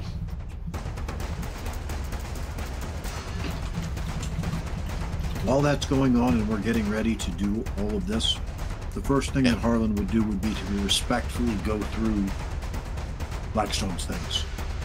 You find a note. A note penned by Blackstone. And this is where we're going to have a flashback to a few weeks ago, where Blackstone pens this letter. Blackstone? Yep.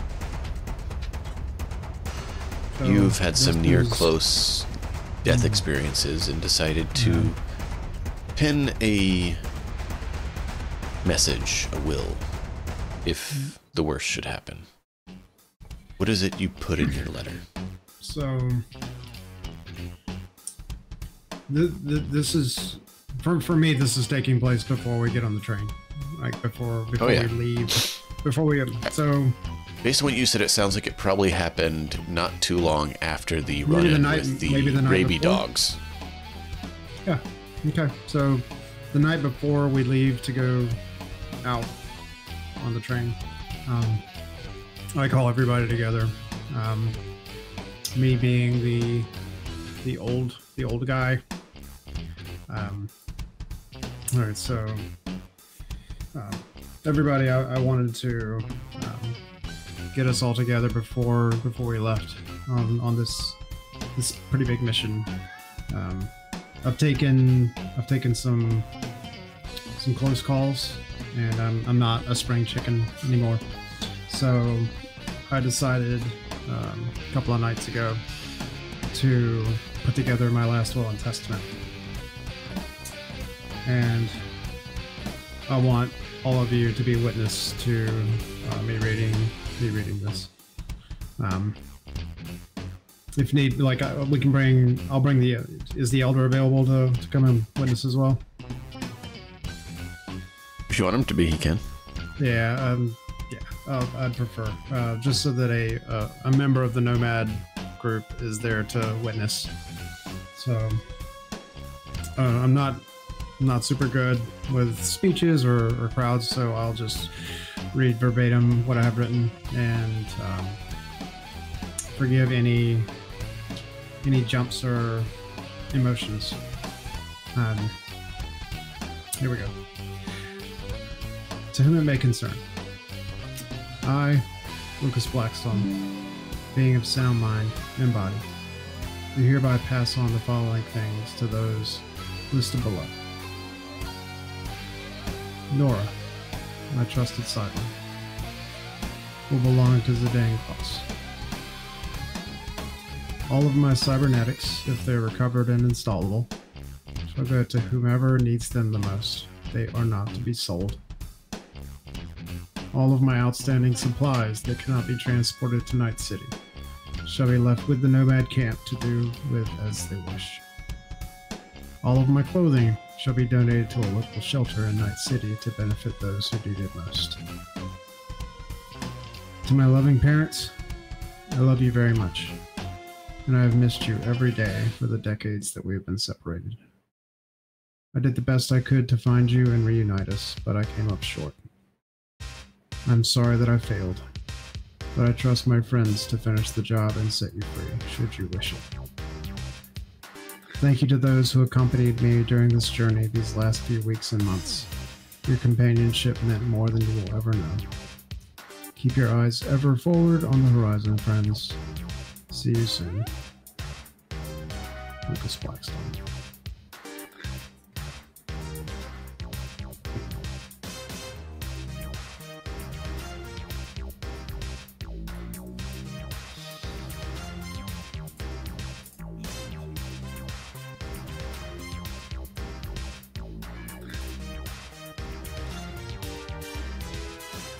That we will have Stitcher do what he requested and harvest the cyberware and place Blackstone in his place underneath the seeds of this tree. Okay.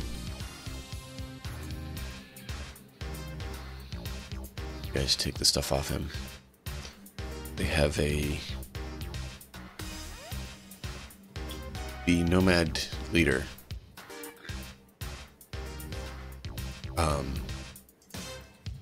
Had seen the picture you showed of Zid's parent, or not Zid, Blackstone's parents.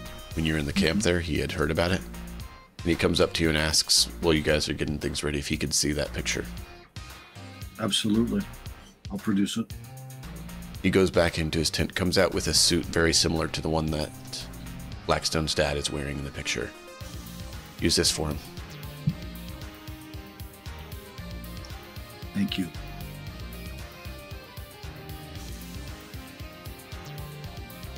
So he's prepared and laid to rest. And put seed there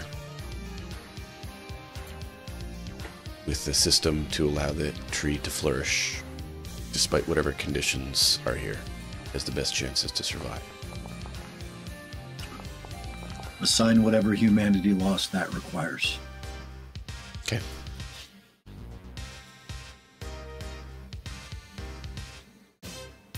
And as we all...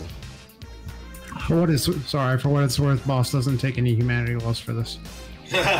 No, he doesn't. Nope. Not a bit. Didn't know the guy in any way, shape, Wow. or form. By the way, perfect segue for that for boss. There's the asshole mode. Yep. Let's take a break here. It's about that time. Let everyone have a chance. 2 minutes? Yeah, Zid. Maybe? Go for it. Yeah. As everything has happened, Zid will be on his knees. He'll be looking down at the covered up ground. He's really not paying attention to anyone around him. He doesn't care who sees. He doesn't care who's listening or who isn't.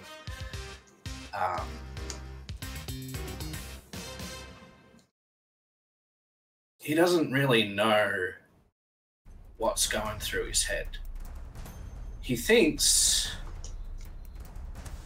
that it's the spark that united Blackstone and he in the first place, which was the same loss, the same search, that of family who were gone.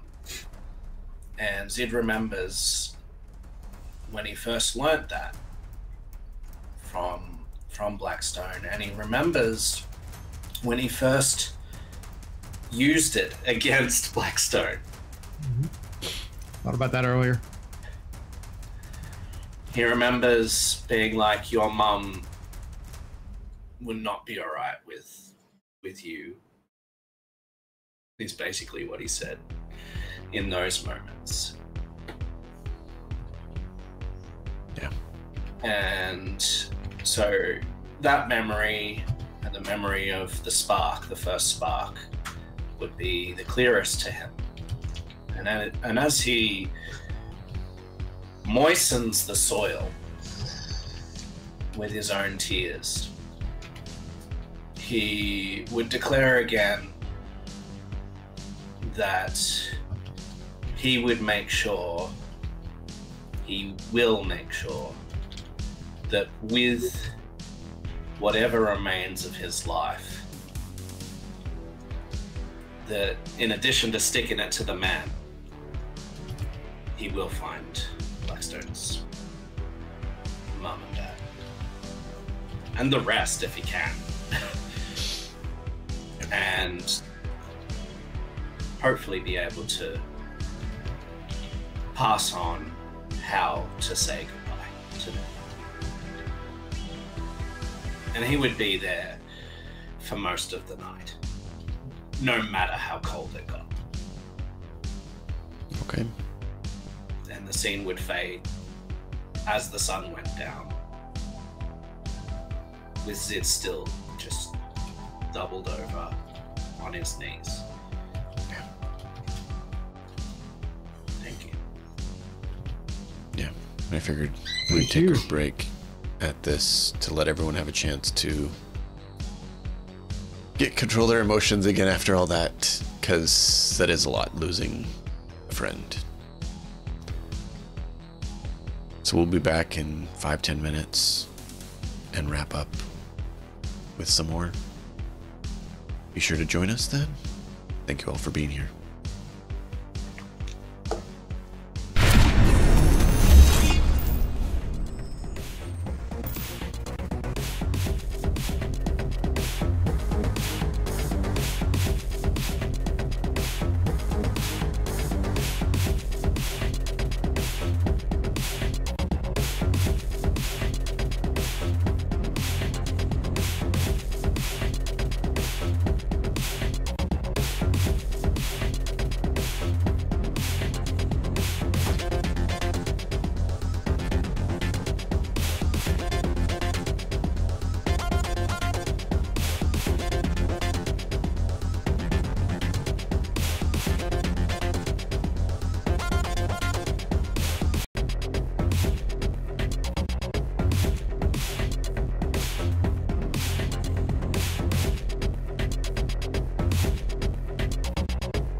you everyone for your patience as we refilled our drinks, had a minute to breathe and everything. Apparently Azrael wants to tell you he's drinking. Monster? It's a rehab. It's not carbonated. But how much sugar does it have? 25 calories. I can't see anything on there. It doesn't come across clear enough. No. 3 grams. That's not bad. No. The rehabs are actually not bad. Yes, water is the best choice. But yes, water is the great. best choice. Water and whiskey. Well, water doesn't taste, unfortunately. Coffee, water. water. Really aggressive tonight. I really wish that would be true where I live. The water here tastes. You don't want to taste it. Tea plus lemonade. This is Monster's Arnold Palmer's. Oh, that sounds good. Yeah, I had to get a sink unit to clean the water so I could actually stomach it here. Yeah, I got a charcoal filter before the water softener, and then after the water softener, I run everything through a reverse osmosis. God damn. Yep. Yeah, I filter my water 3 times. That's what Nuts needs. Oh, where I live, the manganese content in the tap water is so high that it will go through one of those charcoal filter units. You will have to change all of the filters in there monthly. No, this is not Rainsoft. This unit is built. It handled Chandler. Chandler's got the 4th worst water in the United States. Hmm? And that one's way better than the ones that I've got available here. You can get Rainsoft. Yeah, it depends on the quality, but yeah, I get what you mean. A lot of people just get the cheapo Berkey one or perk, I don't know, whatever it is. And there is better quality ones too. I've got a fucking pitcher with the Brita filter on it that I fill up and replace the filter on that so that I can use that for what I'm doing for drinking water. Because I have to. Brita's not that great, is what I was saying. Like it. No. Yeah, it's something, but it's not. But it stops the water from tasting like I'm sucking on a. Just like McDonald's stops you from not having anything to eat. Well, they used to. It doesn't mean that's what you want to do. Anyway, video about that. Anyway, Cyberpunk. Anyway. So corporations serving us stuff that barely passes as food. It's pretty relevant. Maybe that's part of why I mentioned it. Who's ready to get back to Night City and their kibble? Night City and the mealworm burgers. Mm-hmm. Hey, corpos don't get mealworm burgers. Corpos get good shit. Oh, but the mealworm burgers are considered the good shit in comparison to the all synthetic food in Night City in some cases. Yeah, that's the rat burgers. That's the problem. That's the good stuff compared to You won't see Mezek complaining about a rat burger. A rat burger or a rat? Yeah. I said rat. No. That's why I said a rat burger or a rat. Yeah, the rat would be fine too. Just gotta peel the fur off. Just thought I'd make sure. That's what I thought. I got wolvers on my cyber arms, so I can just peel the fur off. Yeah, it's no big deal. Just yank hard enough, it'll pop right out. Just great. Oh boy, rat juice. There we go. So, a quick thing to mention to you guys. If you haven't, there is a document on our Telsorian Games site that is called Cargo Containers and Cube Hotels. You might want to look at that in preparation for what's coming. This is a reminder, and to let Matt know, because he didn't make it here last week because of life. I mean, I don't have to because I have a posh apartment. I don't have to. Hey, can you give me? We'll see how long that lasts for. I'm sure that mine's under surveillance. Yeah, I mean, as long as you're not an asshole to me, like some people. Have I been so far? No. I didn't say. I didn't mean you. keep in mind, it is a company property, which means it is the company's, not yours. They have deemed to allow you to use it for now. Okie dokie. But they can just as easily disable your access to it without you even knowing about it. Aye, aye, Captain. So, not saying it's going to happen, but if you do anything against the company at all, they could easily just flip a switch and you no longer have access. Oh, man. Well, a lot of people looked at... Look for that. Yeah, well, I'm just saying, like, I looked at a lot of online, and a lot of people were like, dude, with the Corpo Life Path, you get... And, like, I saw them talk about, yes, you get access to it. You can't even sell the fancy suit that's expensive that you get in your life path, because if you do, you basically stole company property, and you actually lose your role, basically. It's not yours. It's the company's, and the company is allowing their asset to currently use it. So I wasn't meaning that to be mean to you, Azrael. Oh, no, I want to make sure anyone watching as well as you understood, because I did see a lot of misconstruing and misunderstanding of that when I looked at stuff online. I mean, I fully understand that I own absolutely nothing. Like, you mean like in my... I am 100% owned. You mean like in reality, like when me and Malkov were part of the Navy, we couldn't choose to go get a tattoo without permission because it was damaging government property. Exactly. Seriously. Oh yeah, no, I know. I know. That's what I'm saying. Like, that's exactly what it's like. It's just like all corporations now do that. So, no, I figured you'd get it. Nuts. I mean, knowing you and Melkov's background, you guys get it. You've lived it. It sucked. Yeah. So, Zed, the next morning, when you come back to camp, actually, after the service, well, he's out at there quickly during the night while you're there, Zed. That's the only reason I want to say this, Nuts.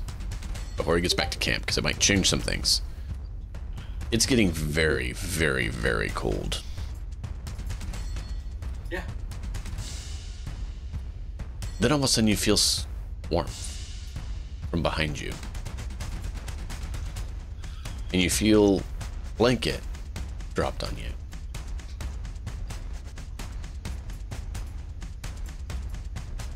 And that's it. If you turn and look, you'll see there's a fire going behind you.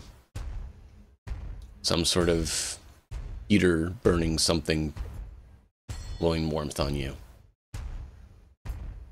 Whoever did it and disappeared. And then, yeah, you can go back to the camp whenever. And you can take it away from there, Harlan. Well, the following morning, I'm going to look over at Zed and say, so this may seem morbid, but do you want a piece of Blackstone to carry with you? You do need a cyber arm, and we do have a tech here, a stitcher here to install it.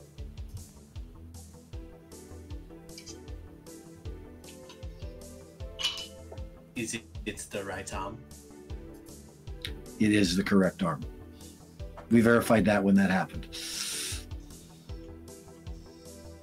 Left arm.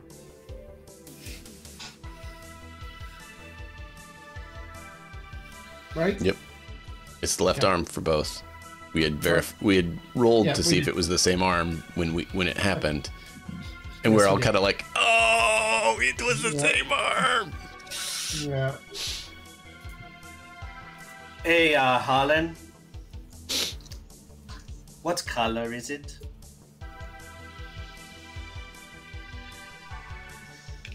It's a tech hand and arm. It's metal. Metal. Silver. Chrome. It's going to be black.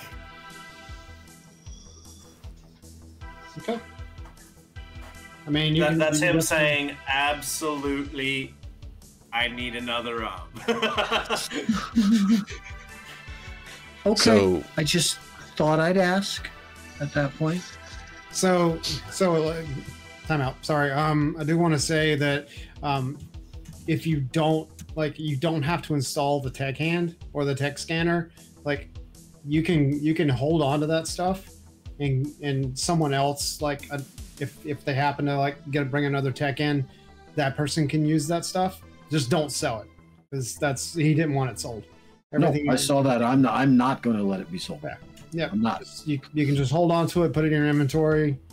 Well, I don't say that like he doesn't want some other monstrosity on him. So a hand is the best thing for Zid. So yep, cool. Yeah. I'm gonna go up to Harlan. Want Boomrock thing and just jab himself in the chest, like right here. They're called grenades. The boom rocks are called grenades. Grenade thing. I'm gonna look over at Zid and go,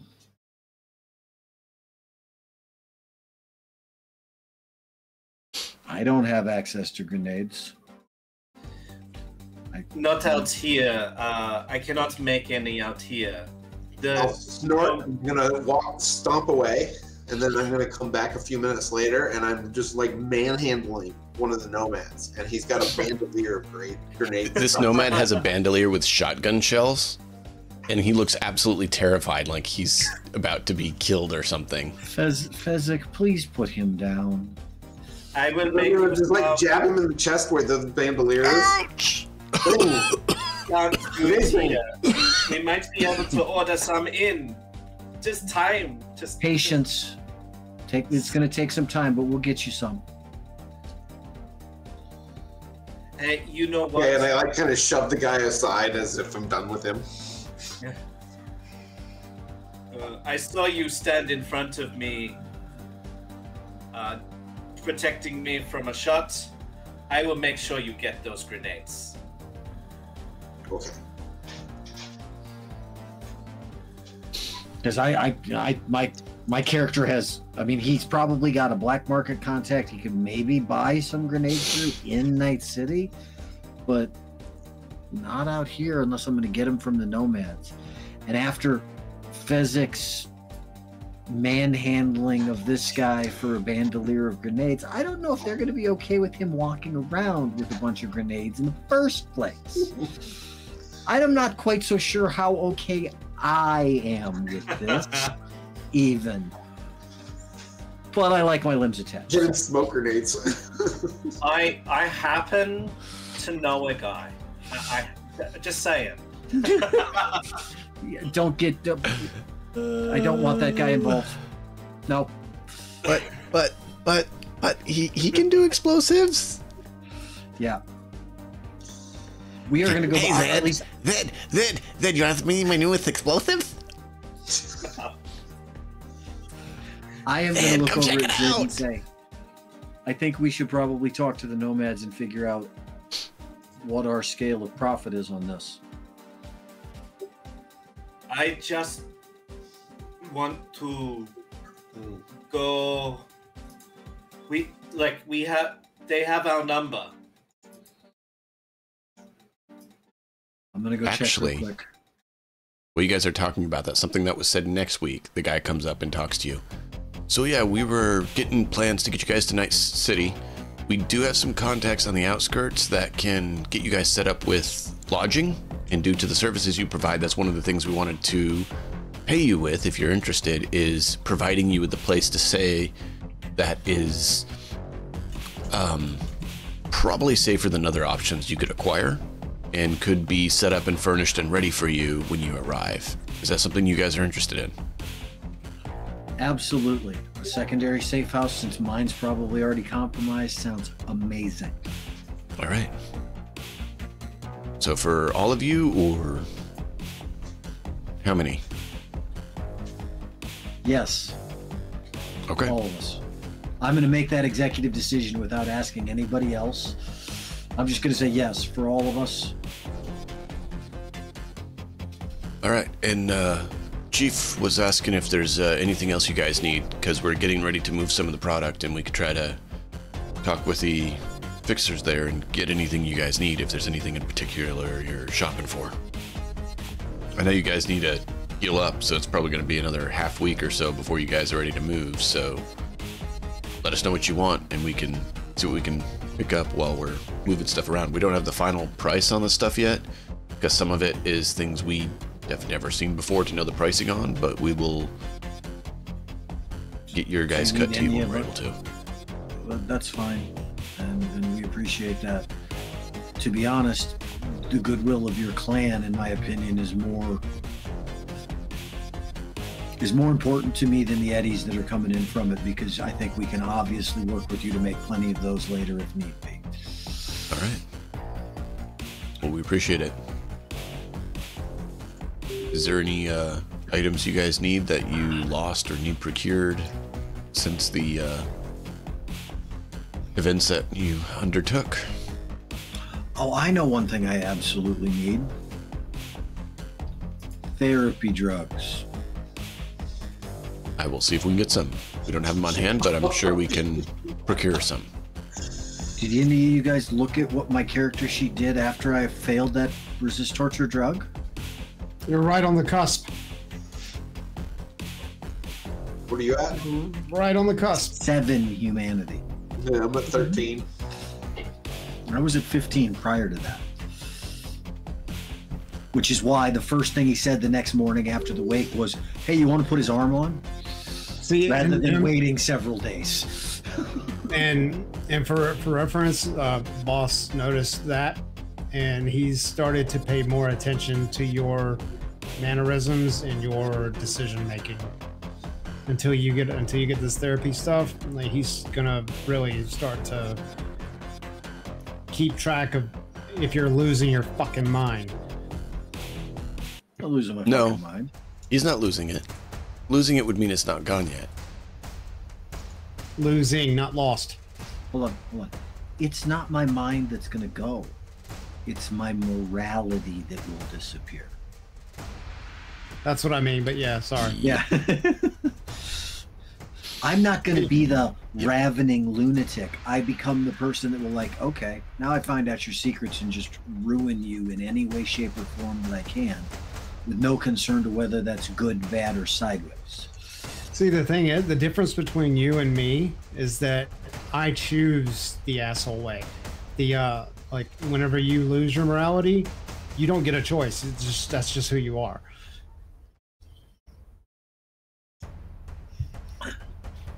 So that makes me worse, because I'm actually choosing to be an asshole. No, it doesn't make you worse. Makes you different.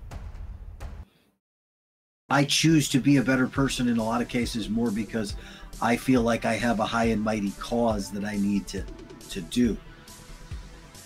But my high and mighty cause is just me. I'm going to say it, and it's a horrific thing to say, but there are plenty of people throughout all of history that thought that they had the perfect cause to justify whatever they were choosing to do at that point in time. Yeah, and that's a morality issue. Adolf. Yeah, just any of that kind of crazy. They think they can justify anything.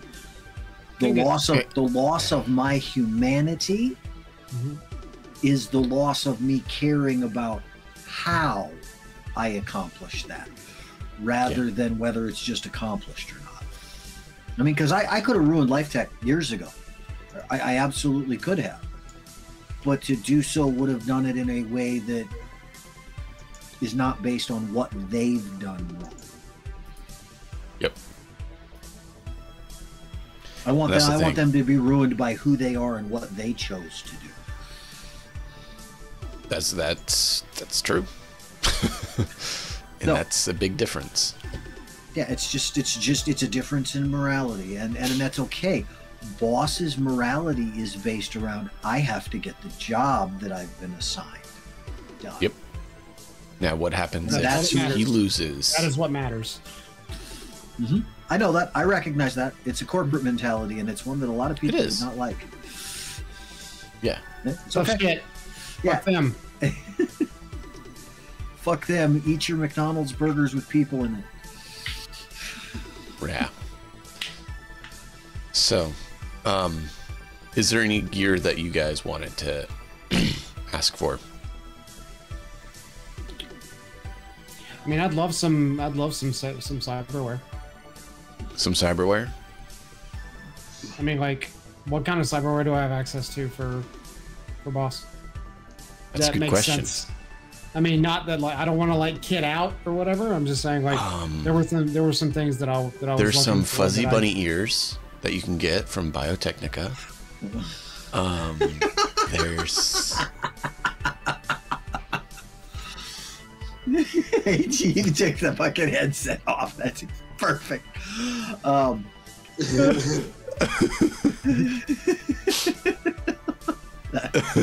Nice, Azrael. Nice. That was great.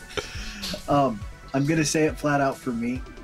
There's plenty of cyberware that I know as a player that I would like to put on Harlan, but until he has recouped humanity through therapy, the concept and thought of even doing so is way outside of where I'm. Yeah, I'm in the same boat. This is your chance, though, to also put in for some that you could potentially have delivered when you get to Night City or something, too.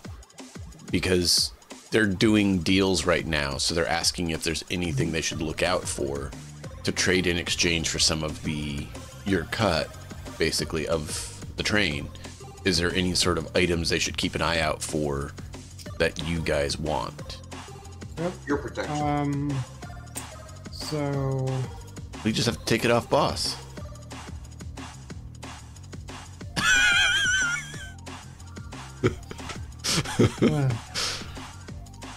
No. Yeah. What's up, Azrael? I'm pretty sure I could pull his ears out, but I'm trying to look over. That's not going to be useful.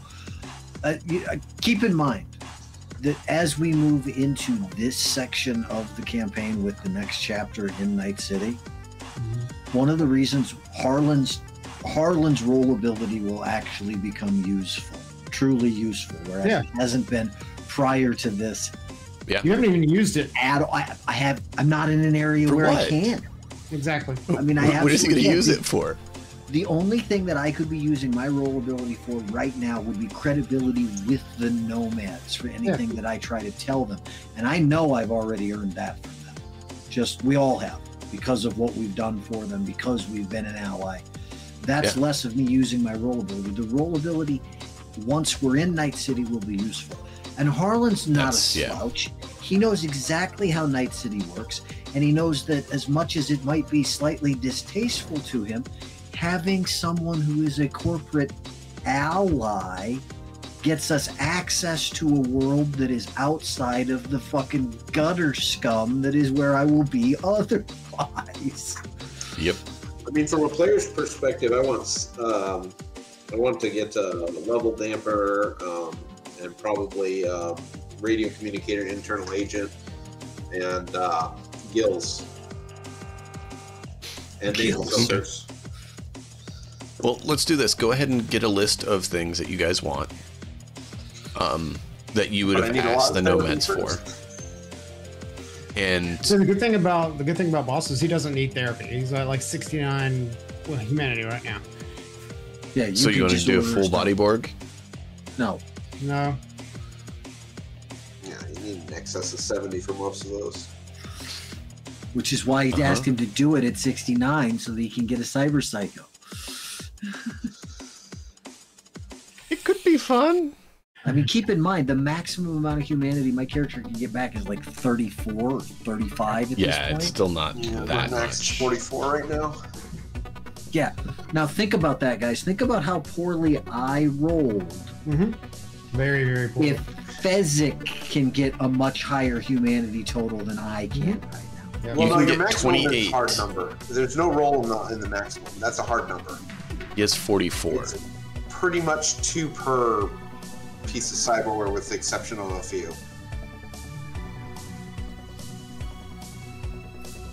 it's a hard number that the maximum gets lowered to. The roll is for how much actual humanity you lose, but your maximum just gets decreased by 2 per piece, except for a few pieces. I think some of the boardware has cost you 3. My maximum humanity right now is under 30. Maximum. You might have had some defects with when you're putting cyberware on. Sometimes it does things twice. I noticed. I had to manually correct. Interesting. It was inconsistent in how it was behaving. Let me look at your sheet. Yeah, go ahead. Let's see here. Cyberware. Your empathy's 4. Your empathy's 4? Yeah. Shit. Why do you think it's so low? 2, 4, 6. See, it's 8, not so off. 10, 12, 14. Hardened, old, asshole newsman. 4 empathy. 14. So your maximum should be 26. And it's showing 28. Matt, does Zid want to have the tech hand or tool hand, or tech scanner or tool hand on the Cyberarm? You just highlight it and type a new number. I'll get back to you. Okay. I will throw them on your character for now. And since you're here, you have access to a med tech. About any other cyberware, because I do not have the mind to do that. It's okay. I'll Keep in mind, programs, cyberdecks, attachments for your cyberdeck are all viable options. I don't know if you've looked in the... Nope. Stock up on those swords. So they get deleted, you just bring in another one next time. Yeah. I don't know if you've looked in the compendium stuff, but there was some whole additional DLCs that There's had some a bunch of specialized decks. Exactly. That's what I was gonna say. Great. What's it called? Zid's just gonna go full body Borg. He's gonna get the Wiseman suit, right? At the very least, I want one that has as many protections from getting things deleted as possible, like something that's got insulation from deletion. Check out that PDF when you get time. Thank you. This is one aspect of this system that I absolutely despise. Which is having to look up gear. It's just not. It's just not me, and it's not a fault with the system. It's just I do not mesh with this. I just do not. Well, if you prefer, you can always ask, and myself or Nuts or Malkov can look through and give some suggestions to help you not have to worry about an overload of items or anything. Just let us know what you're looking for. A particular type of program, I can help you pick out some pieces out of there.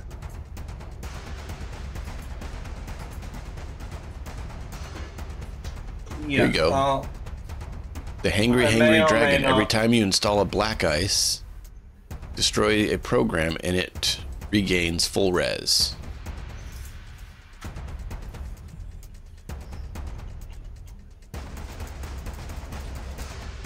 So you basically have your Black Ice heal. That would work well with your spiders.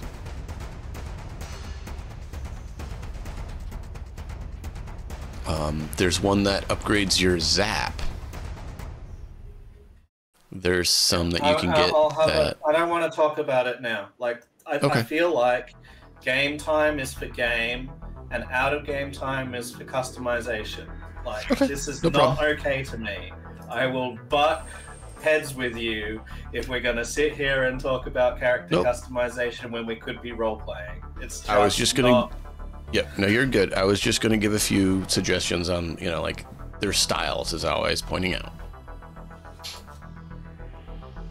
But yeah, so you guys can put in your orders with the nomads. like I said, it's not going to be necessarily before you leave. Yeah.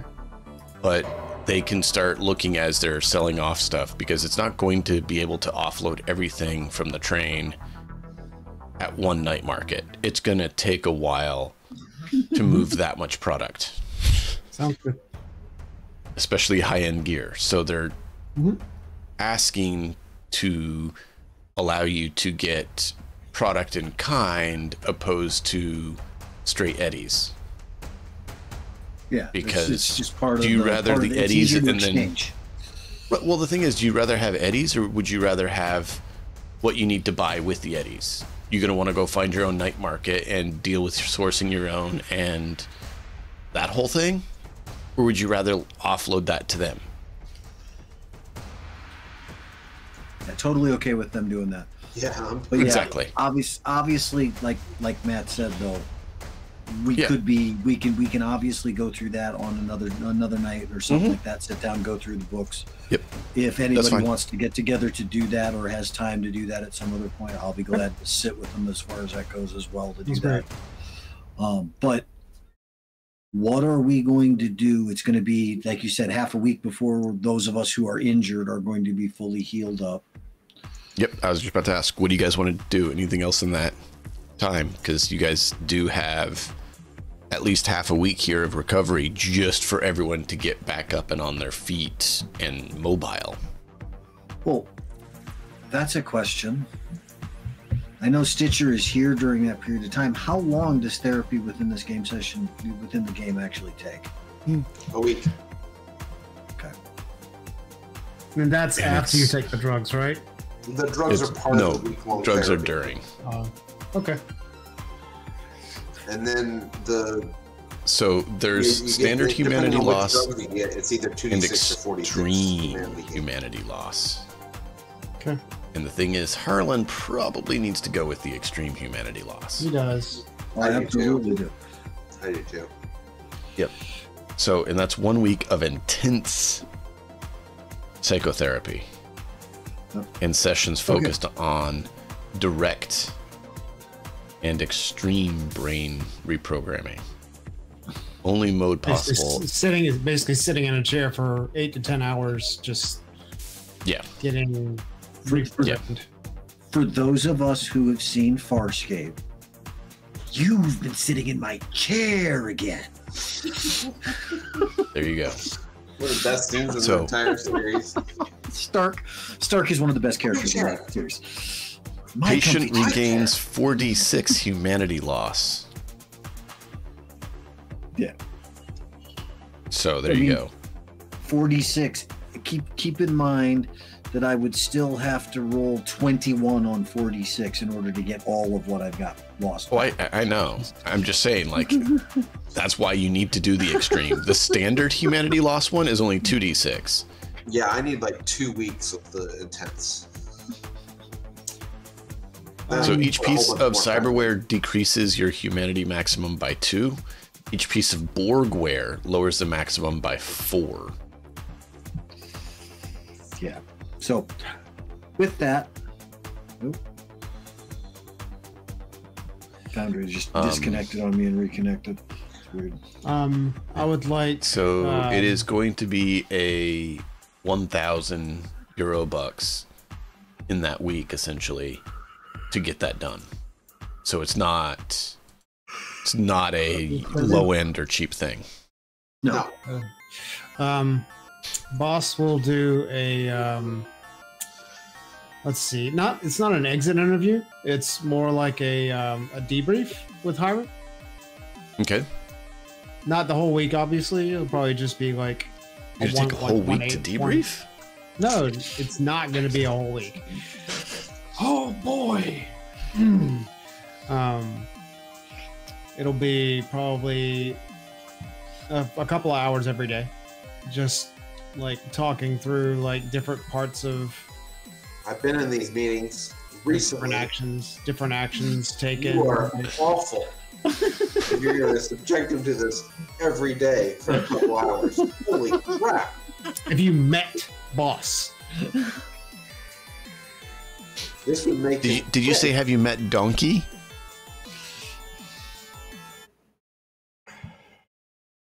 I'm not gonna dignify that with a response. What's the other name for donkey? Boss. Or I mean.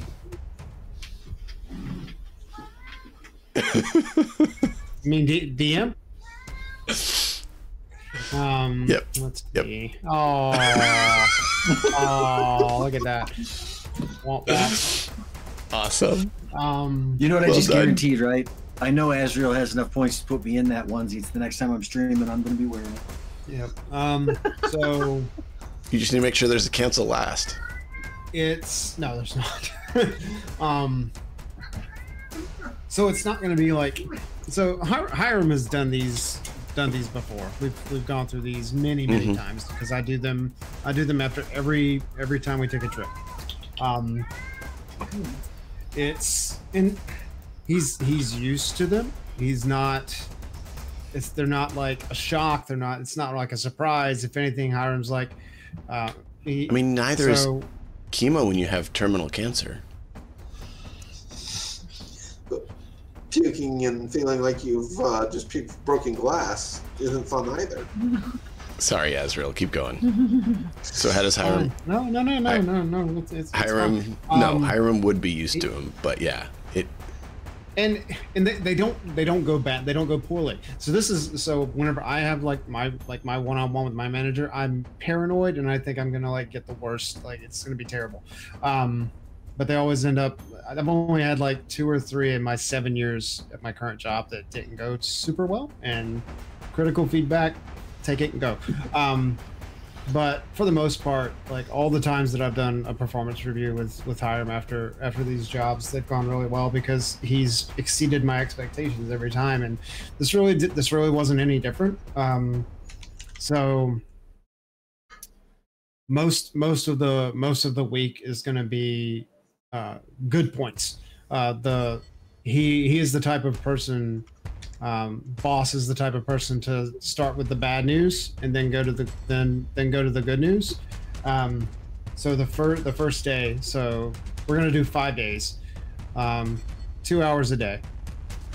The first day is gonna be just walking back through the very few, like maybe 1 or 2, maybe 3 decisions that he made on the train that probably didn't go the way that he wanted to. Like maybe a time whenever he walked away from boss whenever he wasn't supposed to, or whenever he made a choice of his own volition as opposed to following the plan.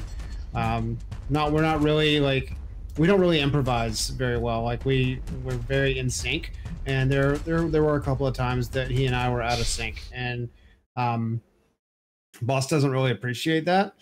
But that doesn't happen very often, and he lets Hiram know that. Now the other 4 days are going to be glowing, wonderful reviews of all the fantastic decisions that he made, including helping the engineer at the very end repair the control panel, which basically saved the entire party.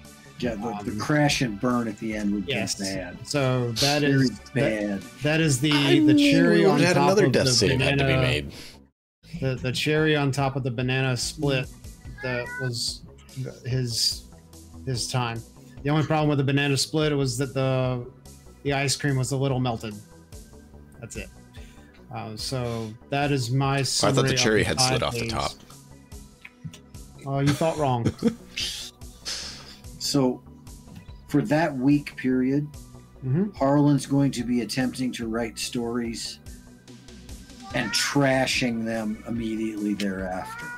Because everything he writes comes across bleak and horrifying, and he just thinks something is wrong. Which is why he went to the Nomad and said, yeah, get me therapy drugs. Because it's come to the point where stories are coming across as, oh, who cares about life? Yeah, he wants to try to make things better, not be a nihilist. That's not his goal. You know, he doesn't want me. He may have those kind of tendencies himself, but he thinks he's doing that for a purpose at the very least. But At where he's at right now, he's not able to keep that out of what he's trying to write or deal with. He's just he just can't. So that's going to be the majority of what Harlan does, writing and trashing stories and trying to figure out how he wants to go forward from here. Maybe spend an afternoon with Zid, you know. I want to do something about life in the combat zone, and I have no experience with that. Would you be willing to be source material to tell me about, so that I can present to the people of Night City how bad that truly is out there? Maybe we can get some of these folks some help for it. I think Zid would probably recognize Harlan's shift a little bit in his often agitation. You won't be able to find Zid physically, but he will reply to any message you send on. Oh, in most cases for that, I would probably just send because I know how to contact Blue, and I will send it through her because that's the only way we've got a network out here to use it for that. Yeah, so I mean, I'll say a little bit more about that when it's my turn, but, about why. So.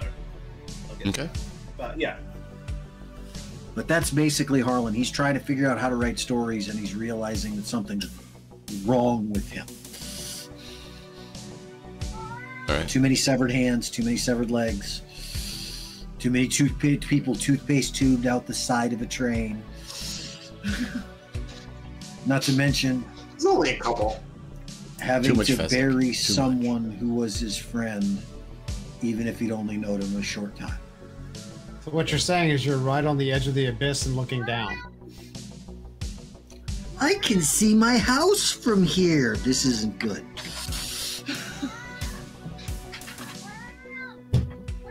Yeah. I can see that. So that would be Boss and Harlan for the week. Anything for Fezzik? Food. Probably not a lot. Food. Food. Okay. Yeah. Yummy. I mean, that's what he's talking about. Yeah, not nothing special. No, I meant for Fezzik. Food. Yeah. This could just eat. Yeah, I bet you the nomads are absolutely a lot amazed. Of just like sitting innocuously like out of the way somewhere, you know, kind of hunched down. It just basically people probably look right past this lump of rags. Just a very, very big. Yeah, probably about 5 foot tall lump of rags. Keep this in mind that I am certain that the nomad children are probably going to be curious about you. Please be nice to them. Yeah, because I mean, your skin's the wrong color. You're really, really oversized. So like, you probably have one be like, "How'd you get so big? Why is your skin a weird color? Why does your face look funny?" You know, just all sorts of kid things. I mean, you guys have seen kids before. They don't have a filter. They don't understand, you know, don't ask certain things. They ask everything that you shouldn't. No, but you'll need to inform them that he doesn't like the S word. I already told the nomads, as far as that goes, that that's a no-go with kids. Actually don't tend to use that when they're younger. They use it when they're older and have been taught to use it to be mean. Yeah. Oh, no.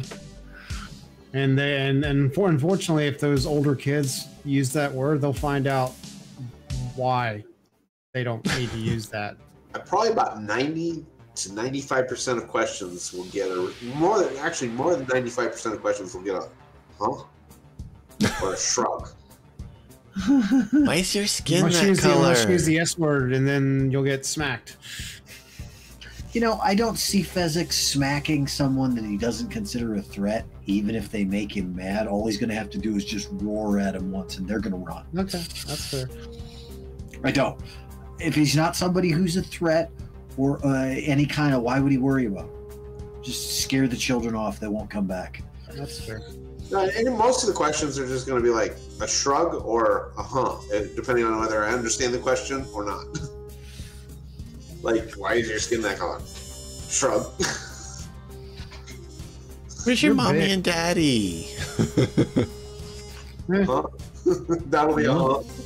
Because he When's doesn't your understand birthday? How old are you?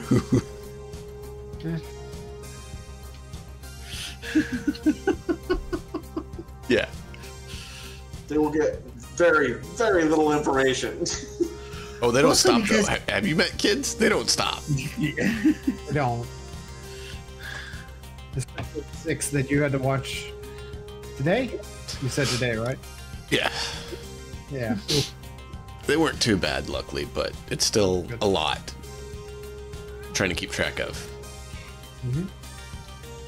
But, yeah. Back when Nuts and I were roommates, I actually was a preschool teacher for a while. There you go. Well, now we'll go over to Zid. What does Zid do this time? I don't know if you'll allow. I've got a few ideas. My first idea is that Zid would obtain cash in hand work that would be delivery driver or like nightclub taker-a-homerer type of work that involves getting to know each of the areas of Night City as well as a delivery driver can, or a taxi driver, or a excuse me, something along those lines. So he's just going to look... excuse me, spend his time getting to know the city. Okay. As much as he possibly can in this time. Ideally, now if he couldn't find work doing that, so that would be the most undercover, because he would then just blend in with every other delivery driver. No one looks at a delivery driver twice. The next option would be, if he couldn't do that, he would hire a scooter and he would dedicate like a day or the most of a day to each of the major zones, and he would ride around in his scooter with a cloak over his face. This is before you get to Night City. This is still at the Nomad camp. Oh, before Night City. Yeah. This is during the recovery at the Nomad camp. If you ask me for that kind of information, I could probably provide you with brain dances of, at that point, all of my awareness and knowledge of the city itself. I'm really confused. We've doubled back so many times. So I'm really I just don't understand. Yeah, we're sorry. This is the period leading up to leaving the camp. So they talked with you about what you want as they offloaded all the stuff. And then this is that period right before you guys leave the Nomad camp. The week of healing. Of everyone trying to recover. This is the last chance to say goodbye or do anything with the Nomads, and you're leaving. But Harlan and Zid were so far down on health, it was a week of recovery that was needed just to get the health up so they're not stumbling over bleeding. Yeah. So this is just giving everyone a chance to say what they would do during that week right before you guys pack up to leave. I mean, for the most part, you have to rest. You can't do anything too strenuous. Which is why, if you want something like, here, watch these brain dances, if you want to know about what I know about the streets and city of Night City, that is virtually the equivalent of being there yourself for doing that. And as far as Harlan's concerned, you have the equipment to be able to do that because you watched one of his that he provided before, even though that was Blue doing it for you, basically. So I mean, I assume that there would be something in the camp that would allow me to do that. Yeah. To look over stuff or to watch a brain dance? Yeah, to watch the brain dances. Technically, you can watch a brain dance with Blue because she will do a interpretation since you have a slot for a chip. She can basically fiddle with it and basically upload it to your brain so you can basically experience the brain dance without the brain dance equipment, which actually will protect you from the raw footage, which is actually a safety feature that is unknown. This feels very Matrix-like whenever they upload the programs. So he would do two things. He would do two things. He would definitely spend some time with Harlan, watching brain dances and helping him with any questions he had about the combat zone. That would be one thing. The other thing that he would do is get as many contact details and hopefully even like sit in with the Nomad radio person with their contact with any of the other Nomad like clans and talking, like learn some of their like in language, like gain contacts with the others, more especially if it's a Nomad clan that works in and around Night City specifically. He would want to like start to learn their call signs. He would want to start to learn like how there's contact and what that clan needs as far as resources or manpower. He would start to think about how we might be able to provide that so that when we get into the city, not only have we helped another Nomad clan, but we have information about how we can help them. That's what Zed wants to do. Perfect. This would actually be a good time to use library search. Sure. You know that skill that everyone's used 100 times is... Oh, wait, no.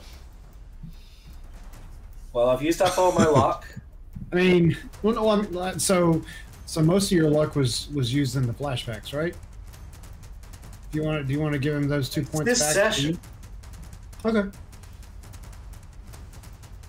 I wasn't sure if you wanted to. Okay. I'm fine with it. I'm all good. Let's find out what it does. Here's the roll. It's 4. So, can I try it again, maybe? With something else, or... Well, hold on.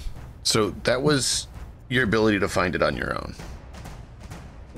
With minimal influence, right? Just trying to listen in and find stuff, figure it out. Yeah. Two people notice you. I'm healing. Yeah. Click. And your little techno friend who you guys bumped into out in the wastes. They both notice and offer help if you're interested. Trying to see what you're doing and try to see if you need help. They both would help differently and have different skill sets. So which of those two do you think Zid would accept assistance from, or would he from either? Well, let me make some sort of check as to what he thinks that they know. Sure. Based on like his interactions with them so far. So based on whatever the check of this next roll is, he would go with who he thinks has the more knowledge of the Nomads in Night City. So 16 on thinking about these two men and about what information they might be able to give. He goes with whoever he thinks is going to know the Nomads in Night City at their call signs, their needs, their processes better. Well, with that, this is what Zid determines. The older Ripper Doc gentleman that you guys have met knows a brighter swath of information and more details like that, where Click knows his Nomad clan and possibly another Nomad clan in the area that they've dealt with. So you have breadth or depth of info that he can basically pick.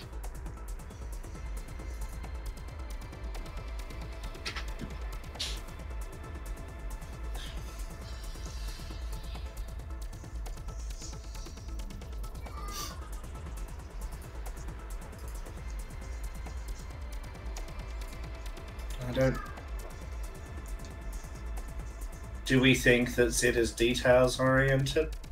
I think he is. I definitely agree with that he is detail oriented. Yeah. I don't think you can really be a net runner and not have some degree of detail oriented, because you kind of have to be able to pick out the details and, you know, get the code. But his whole character is pick out exactly what's hidden, pick out the specifics, pick out exactly find the thing. So he would go with the more specific information, whether it's going to be more relevant or not. He would go with what the deeper connection, I think. So Click works with you and gets you some of the details. He tells you some things that where you're like start asking. He's like, you have to be a nomad to know about that stuff. You have to be one of the, you know, clan members. But he does give you enough that you can communicate better and have better contacts with any of the groups over there. You'll basically sound like a nomad friend instead of a outsider. Does that make sense? Yeah. It's definitely helpful. Huh? I said that's definitely helpful. Well, that's what he chose to do with the week. That's why we were asking before you guys said goodbye to the nomads. It's your last chance to do things here. And he can't really do anything physical, so I figured doing something that's intellectual, something that gets him into Night City where we're going, is gonna be the key. Because there's one thing. Well, there's a number of things that people don't know. And one of those things that sort of has been hinted on is that there are certain people in Night City, certain areas in Night City that Zid don't want to go. So having somewhere safe and being able to talk the lingo is pretty important. Yep. So they basically... they both would give you different advantages in different circumstances. So it was just a matter of picking the one you preferred. So, and remembers that Harlan is a Night City native. He's lived there most of his life prior to getting beaten up and thrown into that cryopod. So if there are questions or specific things that you need to know from me about the place, I would gladly answer any of those questions that you have as well, if it's within my knowledge. Yep. Well, that's how I spend my time, watching brain dances, chatting with Harl and helping him out, and also spending a few hours each day with Click, getting to know the lingo, getting to know how to speak like a nomad friend. At the end of the week, Click says goodbye to you all as he has to head off and practice on a train. Good luck. It's like, oh, I want to try it out. I look forward to it. Thanks. And now you're wondering who's going to drive you to Night City. Yeah, that's kind of where I was at. Click's been our driver for a while now. Yeah. He took over when Ajo kind of departed. He took over when Ajo started foaming at the mouth with this, you know, the man, he had cyber rabies. I mean, I don't want rabies. No rabies, no rabid drivers. Thanks. Are they providing a vehicle? They're going to drive us back to Night City. Yeah, was the plan. Yeah. I have a driver. Like Hiram knows how. Is he a nomad? Drive. Is he a nomad? He doesn't know the area. That's the issue. He also isn't going to be allowed to drive a nomad vehicle. No, it's not going to let a non-nomad drive their vehicle. Doesn't matter how good they are. Well, he's going to ride shotgun. Then... But I've got the shotgun. Hold on. Wait a minute. No, just kidding. Just kidding. What kind of vehicle is it? Now that's the question. Are they sending us an van? Ah, ding ding. Harlan got it. They're sending us in Ajo's van. Yeah. Okay. So Hiram's going to ride shotgun. Going to have enough space? Oh yeah, you'll fit. So Hiram will ride shotgun. That's fine. Whatever. On the day of, you guys are getting ready to leave. Harlan, I don't know that you've told boss Hiram or Fezzik, which vehicle it is, or that you guys even have a vehicle that is being brought. Oh no, I wouldn't share that information until the day it's necessary or relevant. Yeah, that's kind of what I thought. On the day of, it's time to pack up. My guess would be Harlan and Zid would go over to the van instinctually because they know it and start loading up. Yeah. So Fezzik, I'm probably either eating or sitting like a lump. Go find the bandage lump. So Fezzik, you would actually probably see, and Boss and Hiram would all see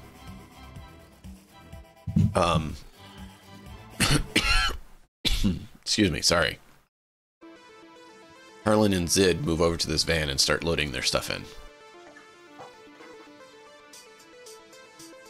It wouldn't faze me. Packing up to leave? Well, they told you that they would be leaving soon. So it at least would register in your brain. If you might not do anything with it, but you'd at least be aware. I mean, I was like, Boss was just asking Harlan. Oh yeah, sorry. Because Zid doesn't talk to Boss at all. I mean, he hasn't spoken to Boss all week, so. I'm gonna look at Boss and just kind of go, oh yeah, sorry. Stow your gear in the van. I gotta find out who the nomads are gonna provide us for a driver to get us back. We don't know we don't know the ground between here and there, so I definitely want somebody who knows the route. And then I will go find Fezzik and point him at the van and say, hey, you see that? That's the ride. That's the ride that we're taking. If you want to come along. Where are we going? Night City. Okay. Remember where I said I was going to set you up with a meal where we're going to sit down and have that meal with my grandmother? The lady whose eyes I've got? Okay. Yeah, so that's where we got to go for that. So if you want to come along, you can ride with. Okay. Then I'm going to go over to the nomads themselves and kind of go, are you guys going to provide us a driver, or are we going to wreck Ajo's van again? Notice how I said we. You're muted. Yep. Have you guys seen the movie Holes? Yes. No. Twitch. Ooh, nice car.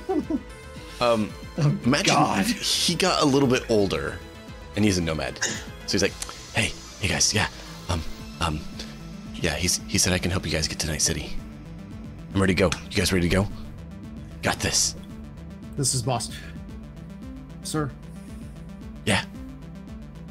I'm gonna need you to calm down. Just I'm calm. I'm real calm. I actually already had my coffee. I'm absolutely calm. I'm all ready to go. Are you guys ready to go? Like, I am all set. I'm super calm. I'm chill. You guys ready? I cross my arms. I'm going to lean over to Boss and say, have you ever actually seen what a nomad can do behind the wheel? No. I know that you've got your employee here. No, I'm sure he's a competent driver. Yeah. You'll be having to do everything that you can to keep breakfast down with the kind of things that these people can do behind the wheel. Oh, yeah, it's fun. I love hitting the corners. Hey, when you can go on one wheel, that's real fun. Halfway through Harlan's speech, Zed will have been bringing some more shit up to the van, and he's like placed it on the ground and is just hearing Harlan speak. And he just puts his hand on like Boss's back and he shoves him into the van, and he's just like, get in the van, you stupid bobo. And then when he says we can go on one wheel, I'm gonna pick up the corner of the van so it's on one wheel. Hey, you're a really strong guy. You wanna go for a ride? What are you doing? When Zid grabs me or push shoves me, I'm gonna make an evasion or I'm gonna make a evasion roll. Yeah. Okay. Roll versus evasion. That's great. What is this? Can you beat a 7? Athletics. Yep, brawling. What is it? Brawling. Brawling. Can I beat a 7? You have a base 10. Sure There you go, can. 17. You go face first into the floorboards. Get in the van. Your knees are banged into I'm the talking to side get of in the the van. van. If it wasn't for Hiram having already gotten in the van to try to smooth things over, you probably would have face planted in the window. But instead, you tactfully get spun around and sat in the seat next to him like you intended to do it, instead of face planting in this window. Yeah, Sid will come in straight after him and sit right beside him and say, isn't this nice? Isn't this better? Harlan's gonna get in the back. He's gonna motion for put the van down, come inside. So Fezzik basically folds down the back seat and takes up like the whole back. Mm-hmm. And I'm gonna. I want to say, Yeah. I want to say that I am extremely uncomfortable with this, and I am watching every move that you're making. Bossy man, talk too much.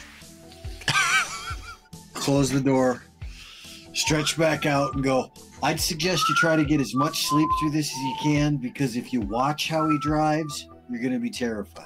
Who's sitting in the front? Are you, Harlan? Are you in the front? Nope. Okay. I'm gonna let Hiram be up there. Okay. Good choice. I don't care. Like I said, good choice. I'm just gonna look right. I'm just gonna look right at it, and it says, "I'm telling you, you try to watch what's going on, you're gonna lose your breakfast." All right. All right, Hiram. I'm going to attempt to get a little bit of shut-eye. Reflex save.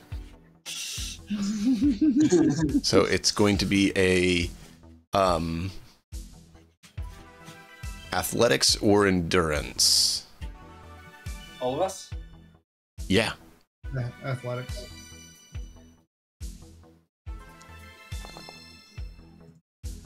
Hey. Harlan goes right to sleep.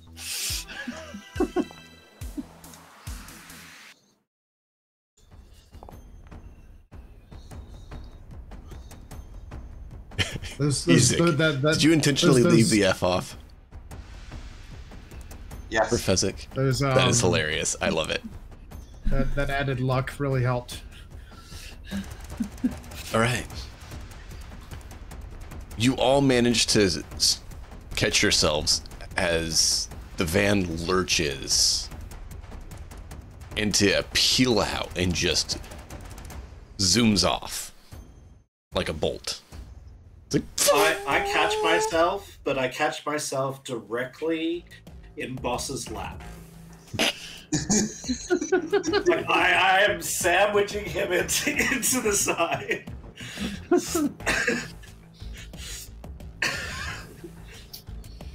I'm gonna do a brawling check. See, isn't this better? I'm gonna do a brawling check because I'm gonna like attempt. I'm gonna like grab him by the shoulders and shove him back onto his seat because I do not like people in my personal space. Okay. I'm playing corners. This is fair. I love playing corners. Who's got children? Who loves playing corners?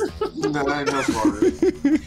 My grandpa always had a Cadillac for years. You know, the big backbench seat with nothing interrupted. We'd just slide around back there. He drove like a maniac. What does my 19 get me? Is it brawling versus brawling? Evasion. Evasion. There you go. There's the evasion. You're able to do it? Yeah. Just from where I'm sitting, I'm just gonna lean up and say, "Kids, play nice." You started it. Yeah, don't make me pull a car over. You wouldn't like that. It zooms up, like, tips up on two wheels as he hits a rock and bounces off and keeps flying. I'm gonna just say, I'm gonna do resist torture drug. I'm gonna just say out loud. I'm gonna say out loud to Hiram, you know, if you watch, you might learn something too. They're really good behind the wheels of these things. You just gotta trust them. That's why I keep my eyes closed. Hiram's like, I don't question them. I know they are the ones to talk to when it comes to this. I got no qualms about that. I know where they stand. I know how to drive for Night City, not the Badlands. The more extreme the stunt, the more enthusiastically and hilariously I'll be laughing. This is like the first theme park ride that this oversized kid has ever had. And I have 4 arms to be able to stabilize myself, so. Oh yeah. Yeah. I mean, you're big enough. You really you're don't not have to attempting do to a whole hide lot. them from us, are you? I never was, actually. I just wasn't using them. You didn't think anything of it. They're just there. So the natural healing is just body every day, Thanks, not buddy. body and will, or is it body and will? Yeah, every it's just day? body. Body. It's just body. Speed heals what body plus with. Unless you have How many the, days did you say? 5? 7. a week. 7 days? Yeah. And if you have the enhanced antibodies cyberware, it doubles that. I just said 5 because 5 is a work week in Night City, or at least for my corp. Well, I'm on salary, but I'm on salary. Except you do have to work Saturdays sometimes. Yeah, like today. Because you know your mom needs those TPS reports from you. Yeah, All right. I'm on Sunday too. Sometimes. Is that about a red stapler? That's what Hiram Great has. movie. Such a great movie. It's one of the best. It's one of the absolute best. Okay. So, you were able to hold your breakfast there, boss, but you definitely feel this is not the way vehicles are supposed to be treated in your mind. I'm not happy. And you Very, hear very unhappy. Fezzik behind you being like, "Wee! Yay! Woo!" I'm just rubbing my It temples. probably just further encourages the driver. Yeah, he thinks it's great. Hey, I'm glad you're enjoying this, big guy. This is what I love to do. You gonna turn your hearing off? Yeah. Yep. I'm just focused on like keeping myself centered. Basically. Wait.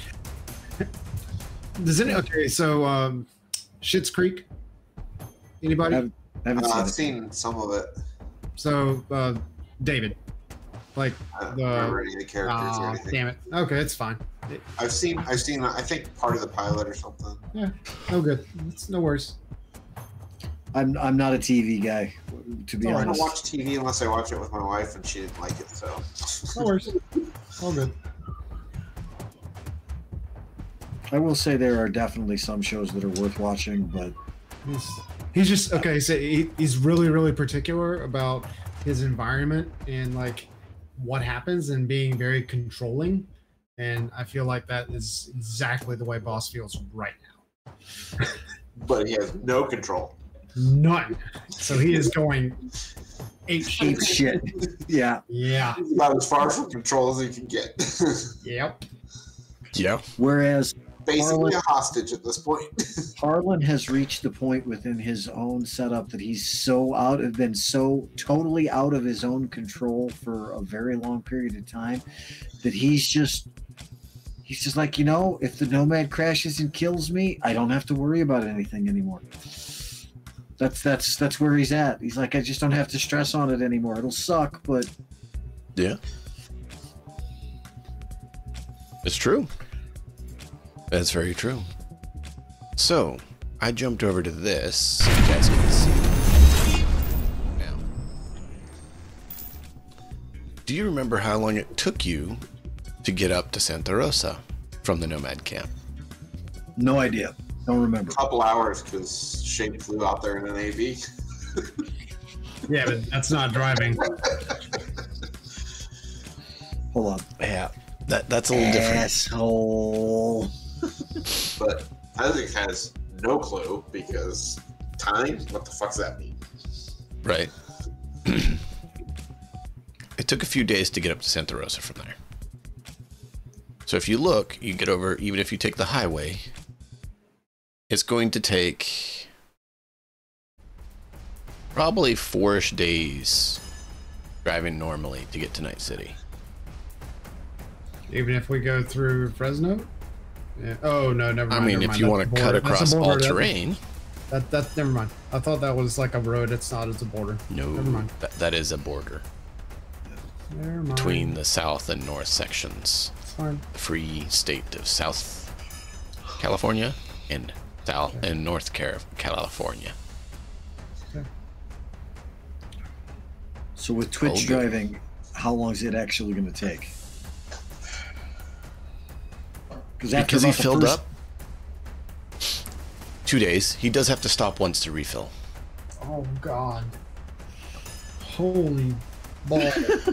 Oh yeah, no, yeah, no. This guy is literally like making you guys lose your lunch constantly. Like, boss probably wants to go ahead and skip eating for 2 days because it's just that. Like, can I take the HP loss? It's a roller coaster ride. God damn. Like, he legit is like making this car push to the max and nearly wrecking. Every half hour is nearly a total wipeout wreck, but somehow he doesn't wreck. He just wrecks my mind. Hiram actually sends you a message, boss, and is like, I have never seen anyone be able to handle this. This is absolute ludicrous with what this guy is pulling off. If I had a tenth of his skill, I would be the best driver in Night City. You have the ability. I will say that. You can do it. Just put your mind to it. You can get it done. I know you. Well, since he doesn't get rollability, he can't. Because he doesn't get moto.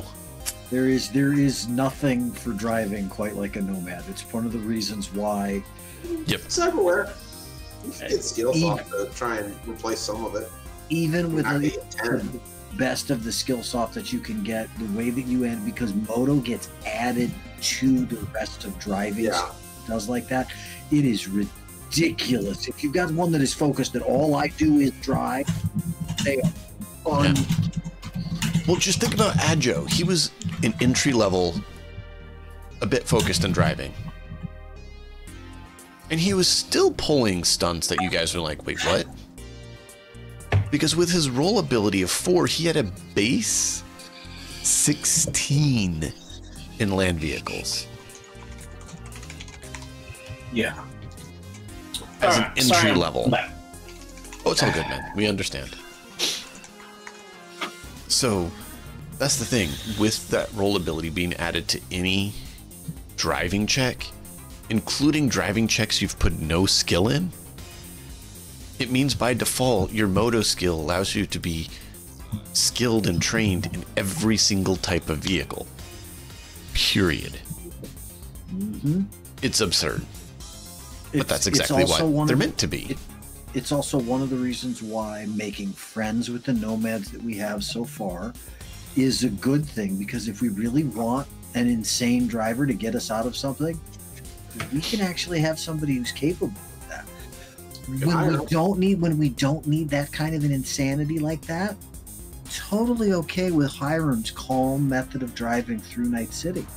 I would rather deal with that in Night City, to be honest, because it doesn't draw attention. Yeah.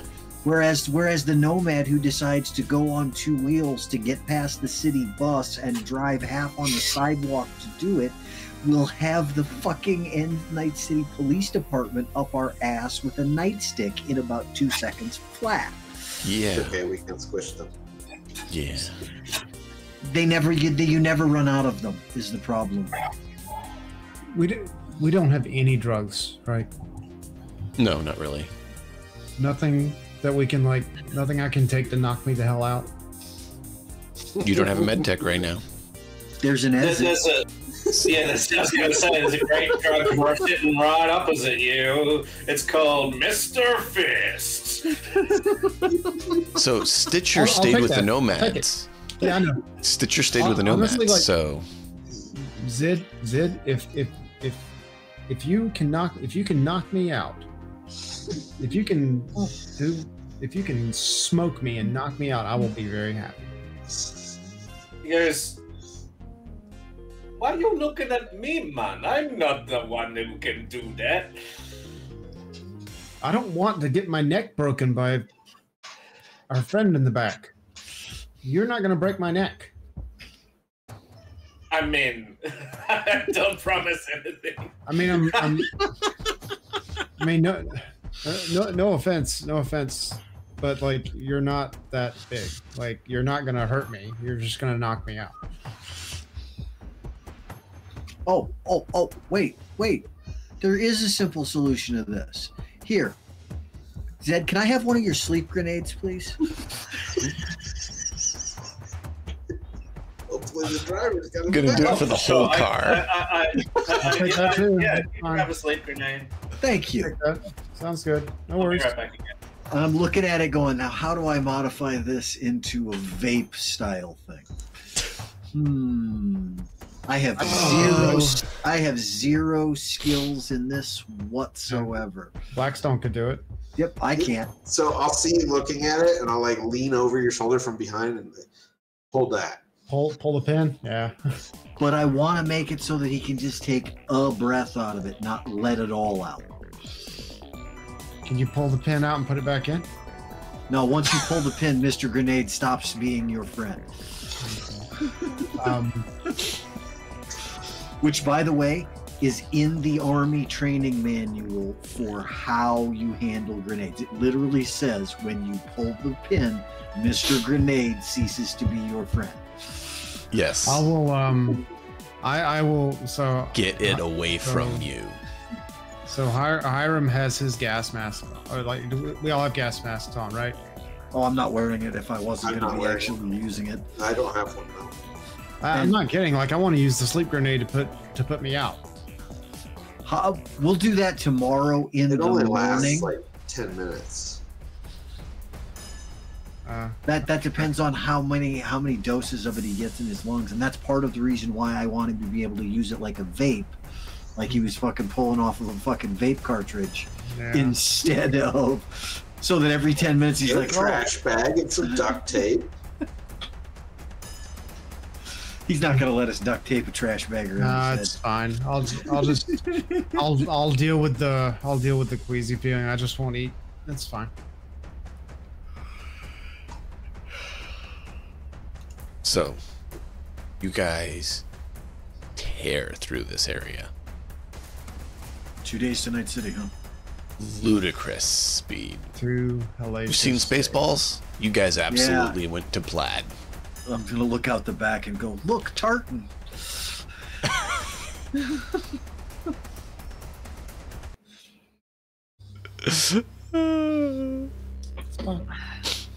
Poor Azrael. I'm just gonna. No, it's fine. It's poor Boss. Like, I mean, he'll just. I'm gonna lean over to Boss during one of the times that's not quite so bad and say, "Don't worry, he'd be just as out of place anywhere that's not out in this godforsaken wasteland." Oh, absolutely. You make a good point. Like, he's absolutely in his element. Like, this guy is young, like but he is absolutely like on crack or something. Like, he is loving it. This is like you in the middle of a boardroom during a hostile takeover that you're in charge of, man. Yeah, okay. Major point. I get it. The faster I get to Night City, the better. Blah blah blah. And I mean, yeah, no, I was about to say, like, I grabbed the bag and like dry heave into it. Fine. Dry heaves are the worst. They are. Oh, they are. They're terrible. So bad. Reverse heartburn. So, or no, it is. Whatever. Flying through plaid. You guys race past San Francisco, Monterey, desolate wasteland of a city where he literally ramps off trucks and other things, damaging Ajo's van probably a decent bit, and racing on at ludicrous speeds. And every time you hear a whoosh or any sort of damage, he's like, oh, I can fix that, and keeps on racing.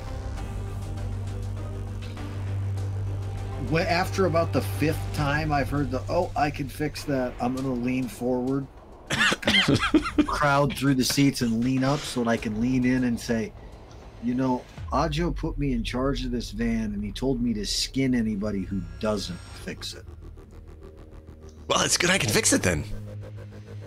And I'm just going to slide back and I'm going to turn and I'm going to look at Fezzik and go. He takes both hands off the wheel for a minute, turns back at you. You want to see the pictures of this ones I've fixed? No. Drive. And you notice he has a wire into the car. Yeah. He's not driving with his hands. Oh, no.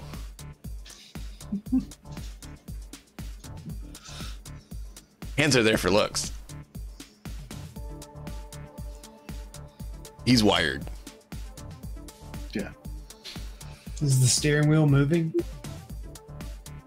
Yeah. Only when he's the steering wheel moves. Yeah. They're locked together. And it doesn't matter whether he's not moving the steering wheel so much with his hands, other than when he wants to make it look like a flourish. He's just letting his hands move with what his brain's telling the steering wheel. His hands are just resting on the wheel, and they move as it moves. Okay. Yeah. So you can't tell unless you know, except that he was still steering when he took both hands off and looked back at Harlan. Mm-hmm. And that kind of made Harlan be like... My issue there had little to do with the fact that he's wired into driving the car, to the fact that his eyes weren't facing forward to see where we were going. There's cameras everywhere on these cars. You can see front and back at all times. I don't think that Ajo's van actually had the camera hookups or setups. He couldn't afford that shit when he set it up. Oh, it didn't. Doesn't mean it doesn't have it now. So if he's upgraded it, great. Doesn't mean he's going to if leave he's it on right it. to a car, it's going to have cameras. So Either way, can we get to Night City now? How late we rolling, guys? It's 5 after. I was about to say, we will pick up here next time. And it'll we roll into Night City. Yep. The roll into Night City, the getting set up at your temporary or permanent, whatever the base of operations you're told about.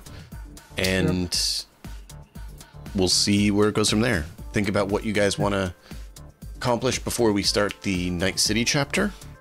Sure. And yeah, we'll have another session or two. We're getting close. And then we're going to pause for a while I deal with all the prep work for chapter 3. And we'll go from there. Sounds good. Thank you all for being here. If you haven't, be sure to follow these fine folks. 2 of them stream regularly. 1 of them debates streaming, and 1 of them doesn't.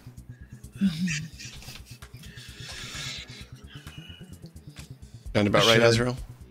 I really should. I really should. Azrael, do you have the time right now to actually do it? See, like the thing is, like whenever I come down here, like to like watch people, that's whenever I could be streaming. But if I don't know, it's fine. I mean, most of the time it's just an energy thing. It's like I'd rather be playing than streaming. I get it. You do what you got to for you. Part of the reason why I started streaming was because I like the interactive while I'm playing games, especially single player games like Zomboid. I want somebody to interact with me because it makes it more entertaining. Yeah, makes sense. Be sure to join us on Matt and the Hat's channel there for Wednesday. Here, Thursday for him, for Kingmaker. You can always check our Discords for seeing that notification. And join us and have fun. Till next time, as always, enjoy the story. We'll see you guys later. Night, guys. Good night.